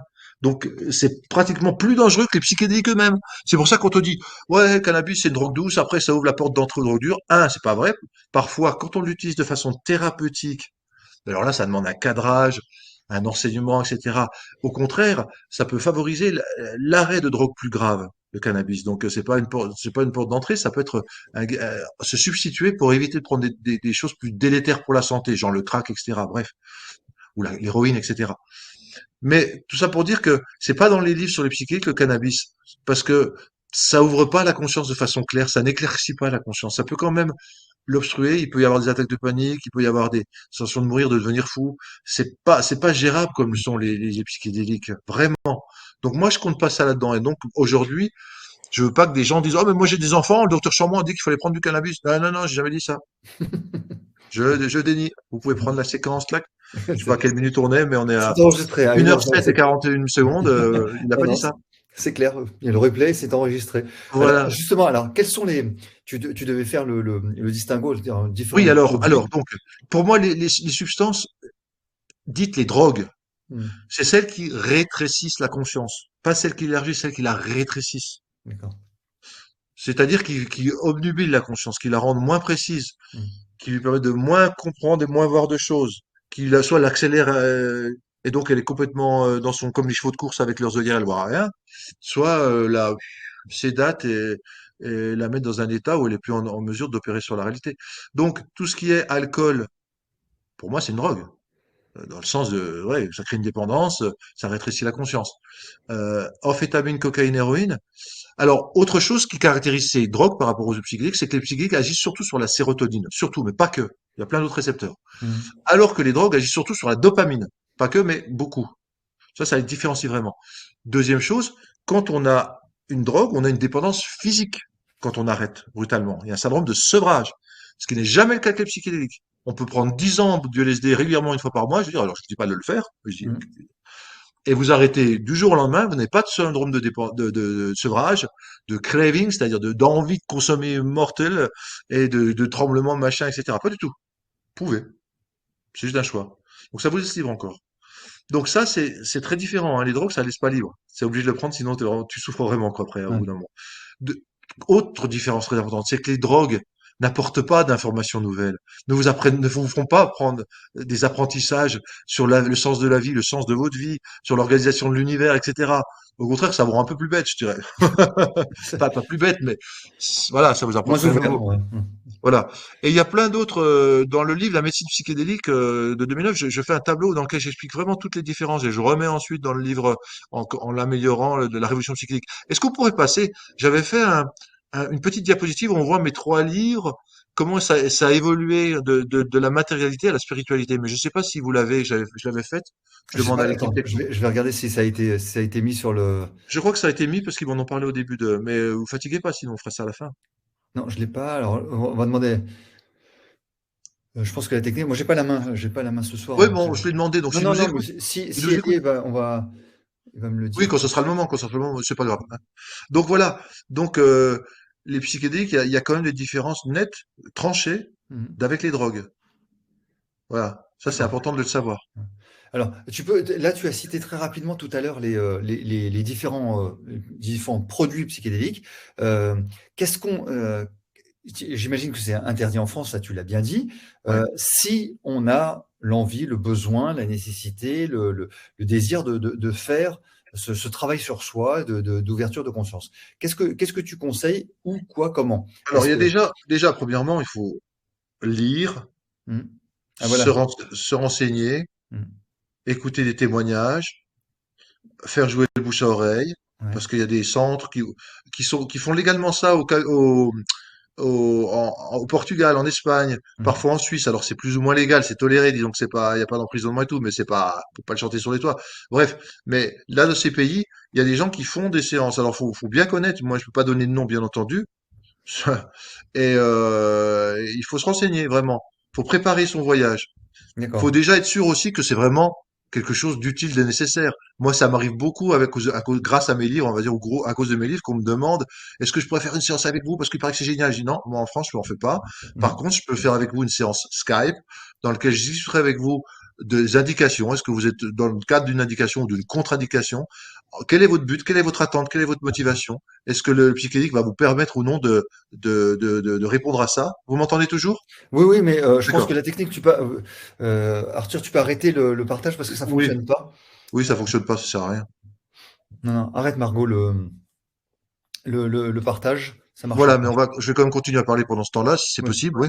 Donc, donc les gens, je dis ouais, déjà demander à quelqu'un qui connaît si c'est vraiment vous êtes dans le cadre de l'utilité de prendre un psychédélique. Vraiment, il y a peut-être d'autres méthodes pour vous qui seront plus progressives, plus douces ou plus adaptées qu'un psychédélique. C'est pas parce que c'est à la mode et qu'il y a des gens qui disent que c'est fantastique, etc. C'est fantastique, oui, mais bon, ça marche pas toujours aussi bien que dans les études, hein. Les études, c'est des gens, des équipes pionnières, ultra spécialisées, hyper équipées. Ça veut pas dire qu'après, quand ça sera fait dans des cabinets médicaux, ça sera aussi efficace. Donc voilà. Donc je dirais, si vraiment vous voulez essayer après aller dans un pays où c'est légal, par contre, vous ne mettez pas en illégalité. Ouais. Voilà ce que je dirais aux gens. Alors, il y a des trucs qui marchent pas, ça plante, donc il y a le truc qui s'est arrêté. Ouais, bon, on nous voit ça. Si tu Ouais. mets les deux carrés, c'est pas grave si on nous voit en petit. Oui, Comme bah, ça laisse l'imaginaire voilà, c'est ça. de l'auditeur faire le reste. On laisse comme ça. On laisse comme ça pour Oui, le oui, moment, en oui. attendant que peut-être que le système va s'arrêter de planter, hein, donc à un certain moment. Voilà. Attends, je reviens sur le chat. Donc, c'est vraiment une préparation, hein. Et donc, si il y a un avant, il y a un pendant, il y a un après, c'est cela? Ah bah oui, il y a Mhm. préparé le voyage, dans tous les sens du terme, le voyage psychédélique comme le voyage physique si jamais on va dans un autre pays. Euh, il y a des tas de, suivant les substances et suivant les chamans ou les accompagnants, il y aura des restrictions alimentaires, des restrictions physiques, voire sexuelles, Mhm. des jeûnes, des abstinences, etc. Parfois des pratiques spirituelles avant, méditer ou faire un peu de chamanisme au tambour avant pour appeler les esprits pour vous aider pendant l'épreuve. Enfin, ça dépend des intervenants. Après, pendant, c'est là que l'accompagnement fait tout, hein. La substance fait peut-être, je dirais, 40% et le reste, 60%, c'est l'accompagnement, C'est ça. le contexte, le cadre, parce que ça peut faire qu'une séance soit très productive, très fructueuse, très intéressante et intelligente, ou alors que si la personne est mal accompagnée ou tout seul, il va rien y comprendre, ça va Ouais. sembler absurde, il va même avoir peur de ce qui se passe. Et au lieu de comprendre ça comme un cadeau, il va comprendre ça comme une malédiction, je sais pas comment, enfin pas une malédiction, un accident, un bad trip comme on dit. En fait, les bad trips, ça n'existe pas. C'est des expériences difficiles, comme dans toutes les psychothérapies, qui peuvent être soit utilisées de façon fructueuse, soit négligées et mal comprises et mal utilisées. Et quand c'est mal compris, mal utilisé, bah non, ça s'appelle un bad trip. Quand c'est bien compris, eh ben on a fait une petite descente aux enfers, une catabase, comme disent dans la mythologie, comme Hercule a pu le faire, comme Persée a pu le faire, comme Dionysos a pu le faire, etc. Bref. Mm. Et puis on remonte ensuite, on descend aux enfers et on remonte avec une connaissance de la vie et de la mort. Voilà. Et ce qui est le cas souvent avec les psychédéliques. Et donc, bien encadré, ça donne ça. Mal encadré, ça fait une sorte de traumatisme. Oh là là, j'ai vécu un truc, maintenant je m'en souviens. Ça. Ben oui, oui. Si vous prenez une voiture, une Ferrari, ou que vous savez pas conduire, pour une Ferrari, vous roulez à 120 à l'heure, en plein centre-ville, dans un sens interdit, les yeux fermés et bourrés à 3 grammes d'alcool, c'est sûr qu'après vous pourrez pas dire ah c'est de la faute de la voiture. Voilà, faut interdire la voiture. C'est criminel les voitures, c'est ce qu'ils ont fait pour les psychédéliques. Hein. Bien sûr. On rigole là, mais c'est ce qu'ils ont fait. Et non, attendez, un peu de sérieux. Un couteau pareil, un couteau, soit vous pouvez trancher les liens d'un prisonnier, vous pouvez enlever une tumeur avec chirurgien, ou vous pouvez égorger quelqu'un, Ouais. ou vous pouvez couper des oignons pour une cuillère. C'est le même couteau, mais après c'est celui qui s'en sert et comment il C'est s'en pas la sert. faute du couteau. Voilà. C'est clair. Alors, en combien de temps, c'est très rationnel, hein, très pragmatique ce que je te demande, mais en combien de temps ce travail se fait de préparation, si on a envie d'aller en Espagne, au Pérou, je ne sais où. Ah bah, ça, c'est hautement variable parce qu'il y a des individus qui sont déjà préparés. Il y a Ouais. des gens, ils veulent faire une première séance psychédélique, ils ont déjà fait 20 ans de méditation, 10 ans de respiration tropique, ils ont fait un travail sur eux-mêmes pour dégager tous les cadavres émotionnels dans le placard de leur inconscient, donc ça Ouais. viendra pas les ressurgir en pleine séance et les charger, les empêcher de monter plus haut. Ouais. Bref, il y a des gens qui sont déjà prêts, puis des gens qui se rendent pas compte qu'il faut déjà faire un petit travail de purification émotionnelle, de régulation émotionnelle, de connaissance de soi, d'habitude d'avoir fait des états élargis de la conscience, mais sans psychédélique, par exemple, avoir fait un peu d'hypnose, avoir fait un peu de MDR, des trucs comme ça, du travail corporel énergétique, parce que les substances, ça ouvre, j'ai dit à la conscience, donc à l'énergie. Mhm. Et c'est comme si tu étais équipé pour fonctionner sur 120 volts, et là, on te met 1000 volts. Ouais. Si t'as pas des gros canaux de réception d'énergie, tu vas griller, enfin, ça va bien secouer, On va quoi. bien le sentir, ouais. Donc, c'est tout ce travail préparatoire qui peut être très intéressant pour aller plus loin et plus vite avec les psychiques et pas trop en souffrir. Donc, ça dépend des gens. Tu vois, donc si quelqu'un qui est pas du tout préparé, bah, ça pourra lui prendre. S'il voit justement quelqu'un comme moi, entre guillemets, comme moi, c'est-à-dire du même type que moi, c'est-à-dire qui connaît ça et qui lui fait une séance pour indiquer, contre-indiquer, de quoi vous avez besoin comme préparation et tout, bah, ça va être pas la même chose selon les gens. Hein. Ouais. Les gens, on pourrait leur dire, ah, bah, allez-y, vous êtes prêts déjà, oh là là, bah, vous l'avez déjà fait presque sans substance, tout ça, ce chemin. Et d'autres, ouh, attendez, il y a un petit travail de base à faire avant. Bah, Et le si vous travail de voulez, base, ça peut être justement le MDR et l'hypnose? ça peut être la méditation, le MDR, l'hypnose, du travail énergétique sur le corps, que ça soit soi-même avec le yoga, mais à un certain niveau de conscience, Mhm. ou bien des magnétiseurs qui vous ont aidé à prendre conscience de là où ça bloque dans l'émotion, dans l'énergie, là où il y en a moins, etc. Comment la faire revenir, comment la garder, l'hygiène de vie qui va avec, etc. Travail émotionnel sur l'inconscient personnel ou familial, parce que sinon ça risque de ressurgir pour une séance psychédélique. Hein, ça lève les voiles de la conscience, hein, donc ça peut aller loin. Donc il vaut mieux pas avoir de mauvaises surprises, entre guillemets. Mhm. Pour... Tu peux nous rappeler ce que c'est la respiration anthropique? Ah, la respiration holotropique, justement, Holotropique, pardon. ça vient, c'est l'inverse de hilé en grec. Hilé, H-Y-L-E, c'est la matière, et holos, c'est justement l'intégrité, c'est le tout, Mhm. c'est la conscience en gros. Donc c'est l'inverse de l'illétropique. La respiration tropique a été mise en place justement par Stanislas Grof, qui a été un grand praticien du LSD. On peut dire que c'est un des pères du LSD, un des pères praticiens du LSD. Le vrai père, c'est Hoffman qui a créé la substance, enfin qui a découvert la substance, pardon. Mais celui qui l'a fait connaître au monde entier, qui l'a fait le plus pratiquer, qui a fait le plus de supervision, c'est Stanislav Grof, un psychiatre tchèque au début des années 50, qui a découvert le potentiel de cette substance, qu'il a prescrit aux psychiatres pour qu'ils comprennent mieux leurs patients psychotiques, parce qu'au départ, ils croyaient que ça faisait que simuler la psychose. En fait, ils s'est aperçu que pas du tout, ça stimulait autre chose, de bien plus spirituel que la psychose. Et après, il a fait des études pour montrer que c'était efficace chez les alcooliques, chez les héroïnomanes, dans des hôpitaux, à Spring Grove Hospital aux États-Unis, jusqu'à la fin des années 70. C'était le dernier hôpital à fonctionner avec autorisation d'utiliser des psychédéliques, hein. Grof avec le LSD et tout, quoi. Donc, Il a formé plein de gens au LSD, il a écrit plein de livres, Groff. Et ben mais à un moment donné, c'est interdit, années 70. Mhm. Donc il a été obligé de pratiquer avec des états d'élargie de conscience, mais sans substance. Et il a découvert que la respiration tropique est un mélange de thérapie corporelle et de respiration yogique.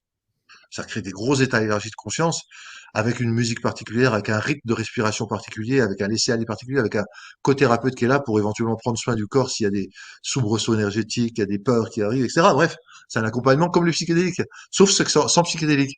Donc ça a permis à Groff de continuer ses explorations de la conscience et de l'inconscient, mais surtout de la conscience, sans se mettre hors la loi. Et donc Mhm. maintenant, dans le monde entier, il y a des gens qui sont formés à la respiration anthropique, et ça fait partie des outils de ce qu'on appelle les écoles de psychothérapie transpersonnelle, justement, qui vont au niveau transpersonnel. Comme en France, il y a le CESUM, C majuscule ES, H majuscule UM, CESUM, qui était avant l'IRET, l'Institut de recherche et d'enseignement en thérapie transpersonnelle, et qui est dirigé, enfin, qui a été mis au point par Bernadette Blin, qui a écrit des livres sur la thérapie transpersonnelle, que je salue au passage, parce qu'elle, en plus, elle vient de dédicacer, pas dédicacer, de préfacer mon prochain livre, mon quatrième livre sur le Ah oui? psychédélique. Ouais, j'en parle maintenant, puis je montrerai peut-être les trois autres puisqu'on n'a pas la diapositive rapidement Je sais pour pas montrer un pourquoi peu ça a l'évolution. planté là, c'est bien Bah, embêtant. en gros, si c'est le temps, Oui, on a le euh, temps, bien sûr qu'on a le temps. je sais plus où sont mes livres par contre, alors flûte. Voilà, médecine psychédélique, Je vais essayer la d'arrêter révolution. encore une fois le. Non, ça Et marche pas. voilà, j'ai commencé en fait mon cursus avec la médecine psychédélique, hein. J'avais tout testé moi-même et puis les littératures, c'est en parlé en 2009. Ouais. Ça présente vraiment toutes les substances qu'on connaît maintenant, leur historique, leurs propriétés, enfin toutes celles qu'on connaissait jusqu'en 2009, et il y en a déjà pas mal. Et après, j'ai voulu compléter le gap, parce que 10 ans après, ben, il y avait beaucoup de recherches. Mhm. Et là, ça s'est appelé la révolution psychédélique, que j'ai coécrit avec Jocelyn Morisson et des participants pour différents chapitres. Et ça reprenait un peu le côté un peu matérialiste, mais Mhm. avec plus de spiritualité. J'ai parlé pas mal de conscience dans ce livre et l'interaction des psychiques avec la conscience. Mais j'ai continué tout seul un autre livre un an après qui s'appelle L'éveil psychédélique chez Leduc. Et Ouais. là, c'est vraiment un modèle spirituel. Ce que je vous dis ce soir, mais prolongé par bien plein d'autres choses que j'ai pas le temps de vous dire. L'éveil psychédélique. Et je suis en train, chez Très Daniel, j'ai donné déjà la correction et ça va sortir en septembre. Ça s'appellera les nouvelles thérapies psychédéliques des experts témoins. J'ai demandé à 10 experts plus moi, des gens qui font de l'accompagnement psychédélique. Donc il y en a qui le font à visage découvert, les Suisses notamment, Peter Gasser, Ansgar Rougemont, Dalila Spagnolo, parce que en Suisse ils ont le droit de prescrire Mhm. avec des précautions, en demandant des autorisations, mais ils ont le droit de prescrire LSD, kétamine, MDMA, donc ecstasy. Et puis d'autres qui étaient anonymes, parce que voilà, ils ne sont pas censés avoir le droit de faire l'accompagnement. Et j'aurais posé les 7 mêmes questions.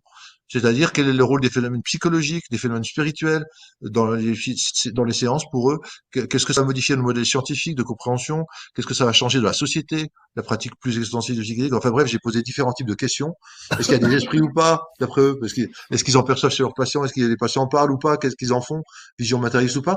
Donc c'est super intéressant parce que ce sont des experts qui ont chacun leur univers, leur vision des psychédéliques et de l'accompagnement. Et en fait, loin de s'opposer, c'est très complémentaire, ça s'enrichit mutuellement. On peut vraiment faire son voyage dans le livre et comprendre ce que c'est qu'un accompagnement par un expert dans les psychédéliques. Donc ça indique un peu qu'est-ce qui se passe dans une séance, quoi. Qu'est-ce qu'on recherche. Et ça, c'est original, ça n'a jamais été fait en France ni en langue française, ce genre de livre, d'interviewer des accompagnateurs professionnels, c'est-à-dire des vrais, pas des témoignages de gens qui en prennent, Ouais. pas Mhm. des études sur, voilà, dans les cliniques, on fait ça et ça. Vraiment, le cœur du réacteur, quoi, ce qui s'y passe. Donc, ça paraît chez Très Daniel en septembre. Eh ben, ça sera l'occasion certainement de te réinviter pour que Volontiers, tu nous parles davantage. avec Euh, plaisir. quels sont les conseils que tu pourrais donner à nos amis qui désirent commencer à peut-être initier quelque chose comme ça? J'ai vu qu'il y avait un guide d'initiation, euh, sauf erreur de ma part. Ouais, je sais pas Un si- guide d'initiation? Mm. En France, ça serait interdit, mais il y a Yann Kounen qui a, qui a fait un guide pour les gens qui prennent l'ayahuasca chez Mhm. Mama Édition. Donc, il a colligé, je sais plus, c'est 20 ou 30 années d'expérience hein, qu'il a eu dans ce domaine pour en faire un petit guide d'accompagnement pour ceux qui y vont, qu'ils aient au moins des connaissances de base. Mhm. Après, un vrai guide. Ah oui, pardon.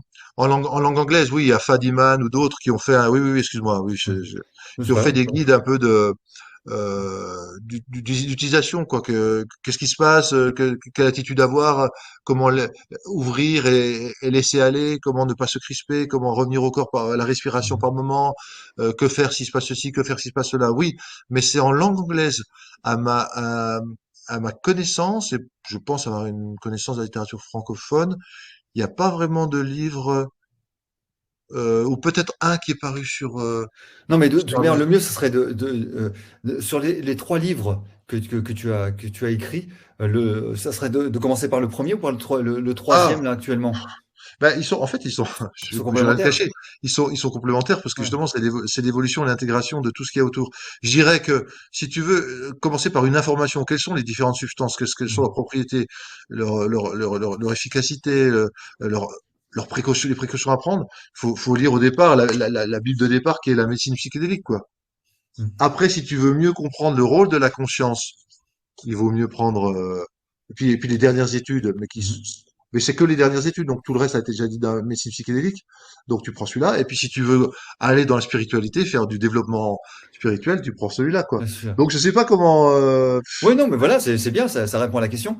Donc, chacun Dans son chacun, il y a niveau. des conseils pratiques. Dans chacun, il y Exact. a des exemples Mhm. d'expériences, ce qui s'est passé et qu'est-ce qui a été fait, quoi. Donc Et toi, est-ce que toi, tu animes des ateliers je te parle pas de psychédéliques, tu consultes et tu donnes des conseils? alors. Moi, la seule chose que je fais, parce que je viens d'avoir 60 ans et je me suis auto-proclamé retraité à 60 ans. Enfin, il faut encore que je travaille un tout petit peu, mais en tout cas, je n'écris plus. Enfin, j'ai décidé de plus écrire. Ouais, J'ai décidé de plus faire de formation, plus faire de congrès, plus faire de conférences, uniquement des vidéos comme là, parce que c'est ouais, simple. On se déplace pas, on est c'est tranquille, ça. peinard. Ça, il y a Mhm. des centaines de gens, parfois des milliers de gens qui voient ça. Ouais. Alors qu'un livre, parfois, t'as même pas 1000 personnes qui le lisent. Euh, euh, et donc, pourquoi alors? C'était quoi la question? C'était La question, c'est des ateliers, ah oui, oui. Et donc, je fais plus non plus normalement d'atelier. La seule chose que je fais, c'est que je réponds par Skype, je fais des consultations Mhm. Skype professionnelles, donc pour quand les gens me demandent, mais moi j'aimerais bien faire des psychédéliques, il paraît que c'est super pour ça, justement, depuis 10 ans je souffre de ça et rien n'a marché, et j'aimerais bien, c'est la dernière chance. Bah, je leur dis, écoutez, je veux bien faire une séance avec vous pour voir si c'est vraiment la dernière chance, pour voir si vous avez tout Ouais, exploré, pour voir s'il n'y a pas d'autres thérapies et tout. Si c'est pas le cas, effectivement, est-ce qu'il y a, il y a pas de contre-indication pour vous, parce qu'il y a des contre-indications physiques ou psychologiques qu'il faut connaître pour les psychédéliques. Et si vraiment ils ont une bonne indication, ils ont une bonne attente, ils ont tout essayé, etc., etc., alors à ce moment-là, je peux pas leur donner de nom parce que ce serait trahir des gens et je peux pas parce que ça les mettre en danger. Mais avec certaines indications, toute personne qui vraiment persiste trouve un jour. Persévérer, c'est percer et vous verrez. ouais, c'est Comme ça. diraient les alchimistes. Et Le petit langue des oiseaux. oui, voilà. Et donc, voilà. Mais bien sûr, je peux pas dire oui et je peux pas dire oui, je fais de l'accompagnement parce que là, ah, c'est qui? Tu peux ouvrir, s'il te plaît? Ah, c'est la police, d'accord, excusez-moi. Oui, d'accord. J'y vais, hein, au revoir. Ça nous C'était a fait sympa. plaisir, hein, c'était sympa.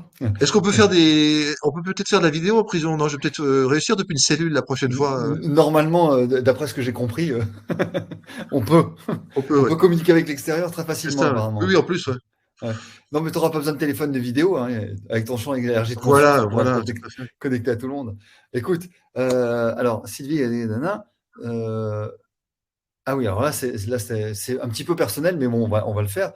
C'est quand même une question importante. Quel conseil et à qui s'adresser et où donneriez-vous pour sortir d'un état de dépendance à l'héroïne, justement? Alors, l'héroïne, un psychédélique qui est vraiment très étudié et apparemment très efficace Mhm. pour les dépendances à l'héroïne. Enfin, il y en a deux même, on va dire.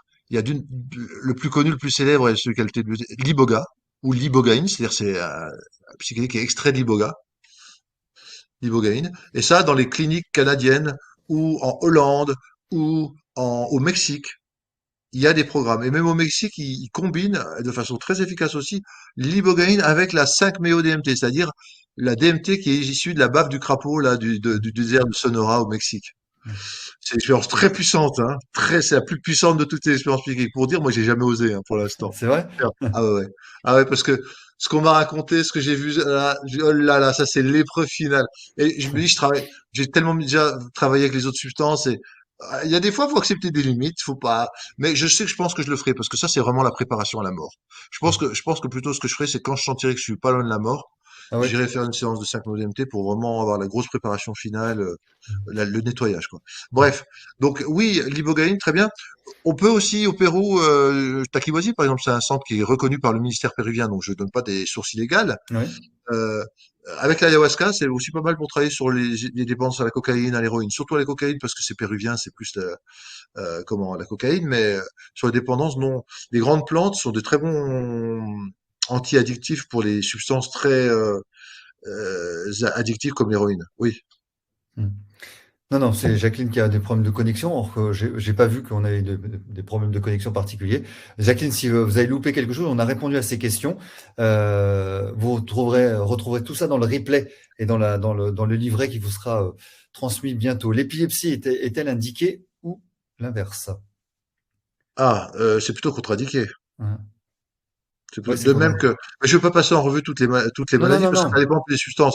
Hein. Mais en général, l'hypertension artérielle sévère, les insuffisances cardiaques, comme ça va brasser beaucoup d'émotions, ça Hmm. va mettre en tension, c'est pas très conseillé. Par exemple, il y a certaines pathologies psychiques, mais je n'aurais pas rentrer dans le détail parce que ça se discute et puis après les noms vous direz rien. Ouais. Mais euh, mais c'est justement c'est pour ça que c'est intéressant de consulter au moins une fois un spécialiste avant de faire l'expérience. C'est un peu comme si avant de faire une longue randonnée en voiture, vous alliez voir le garagiste pour qu'il vous fasse une révision, C'est pour que logique. vous tombiez pas en panne en C'est plein milieu du logique. désert, quoi. Euh, Non, mais c'est normal qu'on pose les questions oui, bien et sûr. ça intervient. Et je vous rappelle quand même toutes et tous que Olivier est médecin psychiatre, donc il est tout à fait pertinent dans ses réponses et donc dans ses réserves et dans ses limites. Hein, il sait exactement quels sont les propos qu'il doit tenir. Oui, Et voilà. quand c'est en plus trop personnel et hors contexte médical, c'est très très compliqué de faire des évaluations comme ça. Voilà. Ok. Bah écoute. Euh, avec ta permission, ce webinaire est absolument magnifique, sauf si tu veux rajouter quelque chose de particulier. Ah ben, moi, ce que je veux rajouter, c'est déjà à vous. Merci de m'avoir Ah donné bah, avec grand plaisir. l'occasion de m'exprimer, parce que c'est Mm. quelque chose qui est cher à mon cœur. Même si je suis à la retraite, je garde encore des hobbies, des petites passions. Comment on appelle ça, une danseuse, non? Une danseuse, ouais. Oui, c'est Non, des ça. fois, les danseuses, ça coûte très cher, donc c'est pour Oui, ça. voilà. Euh, et puis, merci au public pour si vous avez fait l'effort de me suivre et que vous avez été tolérant envers parfois peut-être que j'ai dit des choses un peu embrouillées ou confuses Pas du ou tout. pas ou Franchement, pas complexes, du tout. où j'ai parlé trop vite, c'est mon cas aussi, où j'ai coupé un peu la conversation de mon interlocuteur, c'est Non, non, aussi mon non. défaut. Je suis pas là, je Euh, suis pas là pour prendre la parole, et au contraire. d'accord. Bien au Donc contraire. voilà, donc ben, merci d'avoir été jusqu'au bout. Euh, soyez vigilants, prudents avec ces substances, c'est un cadeau pour l'humanité vraiment. Mais comme tout cadeau puissant, ça mérite vraiment du respect, des honorer par une approche respectueuse, scrupuleuse, prudente et préparée, quoi. Ouais. Vraiment. Non, ce que je retiens de ce webinaire, c'est ta bonne humeur et ton sourire. Et ça campe le décor de toute ton expérience et tout ton Voilà, vécu. bon, Et ça, c'est tant ça, c'est mieux. vraiment très agréable parce que il y a de la cohérence. Il y a de la Voilà. cohérence dans, C'est sans dans- substance, hein. J'ai et c'est rien sans pris ce soir, substance. hein. Je Ça tiens à permet le dire ça. parce que En plus, moi, naïvement, je croyais que le LSD, c'était les Beatles qui l'avaient découvert. ah Lucy non. in the sky with diamond. Eh ben non, Oui, c'est là, pas. ils en ont parlé, oui, sous forme codée, oui, tout à fait. Ouais, c'est ça, LSD, Lucy in the Sky with Diamond. Bien Donc, tout sûr. le monde te souhaite une bonne retraite et Aussi. te remercie pour ta passion et la contagiosité de ta bonne humeur. Donc, c'est effectivement très, très agréable. Et j'espère vraiment, vraiment, vraiment qu'on se retrouvera pour approfondir peut-être certains aspects, parce que je suis sûr que comme on dit, et puis tu parlais de Ferrari, je suis sûr que tu en as sous la pédale largement. On a vraiment envie de découvrir davantage. Merci pour cela, merci pour Merci. un grand plaisir. Merci à la technique de nous avoir aidés. Bonne soirée. Désolé pour ce petit plantage technique. On n'a pas pu montrer les slides, mais on vous l'enverra de toute manière en replay et sur le livret qui vous sera fourni, évidemment, avec la transcription. On vous remercie, on vous embrasse toutes et tous. J'espère que vous avez passé une bonne soirée. En tout cas, moi, je me suis régalé. Merci Olivier. C'était avec Merci. grand plaisir. À très, très bientôt. Merci à toutes et à tous. À bientôt. Merci à la technique. On vous laisse couper.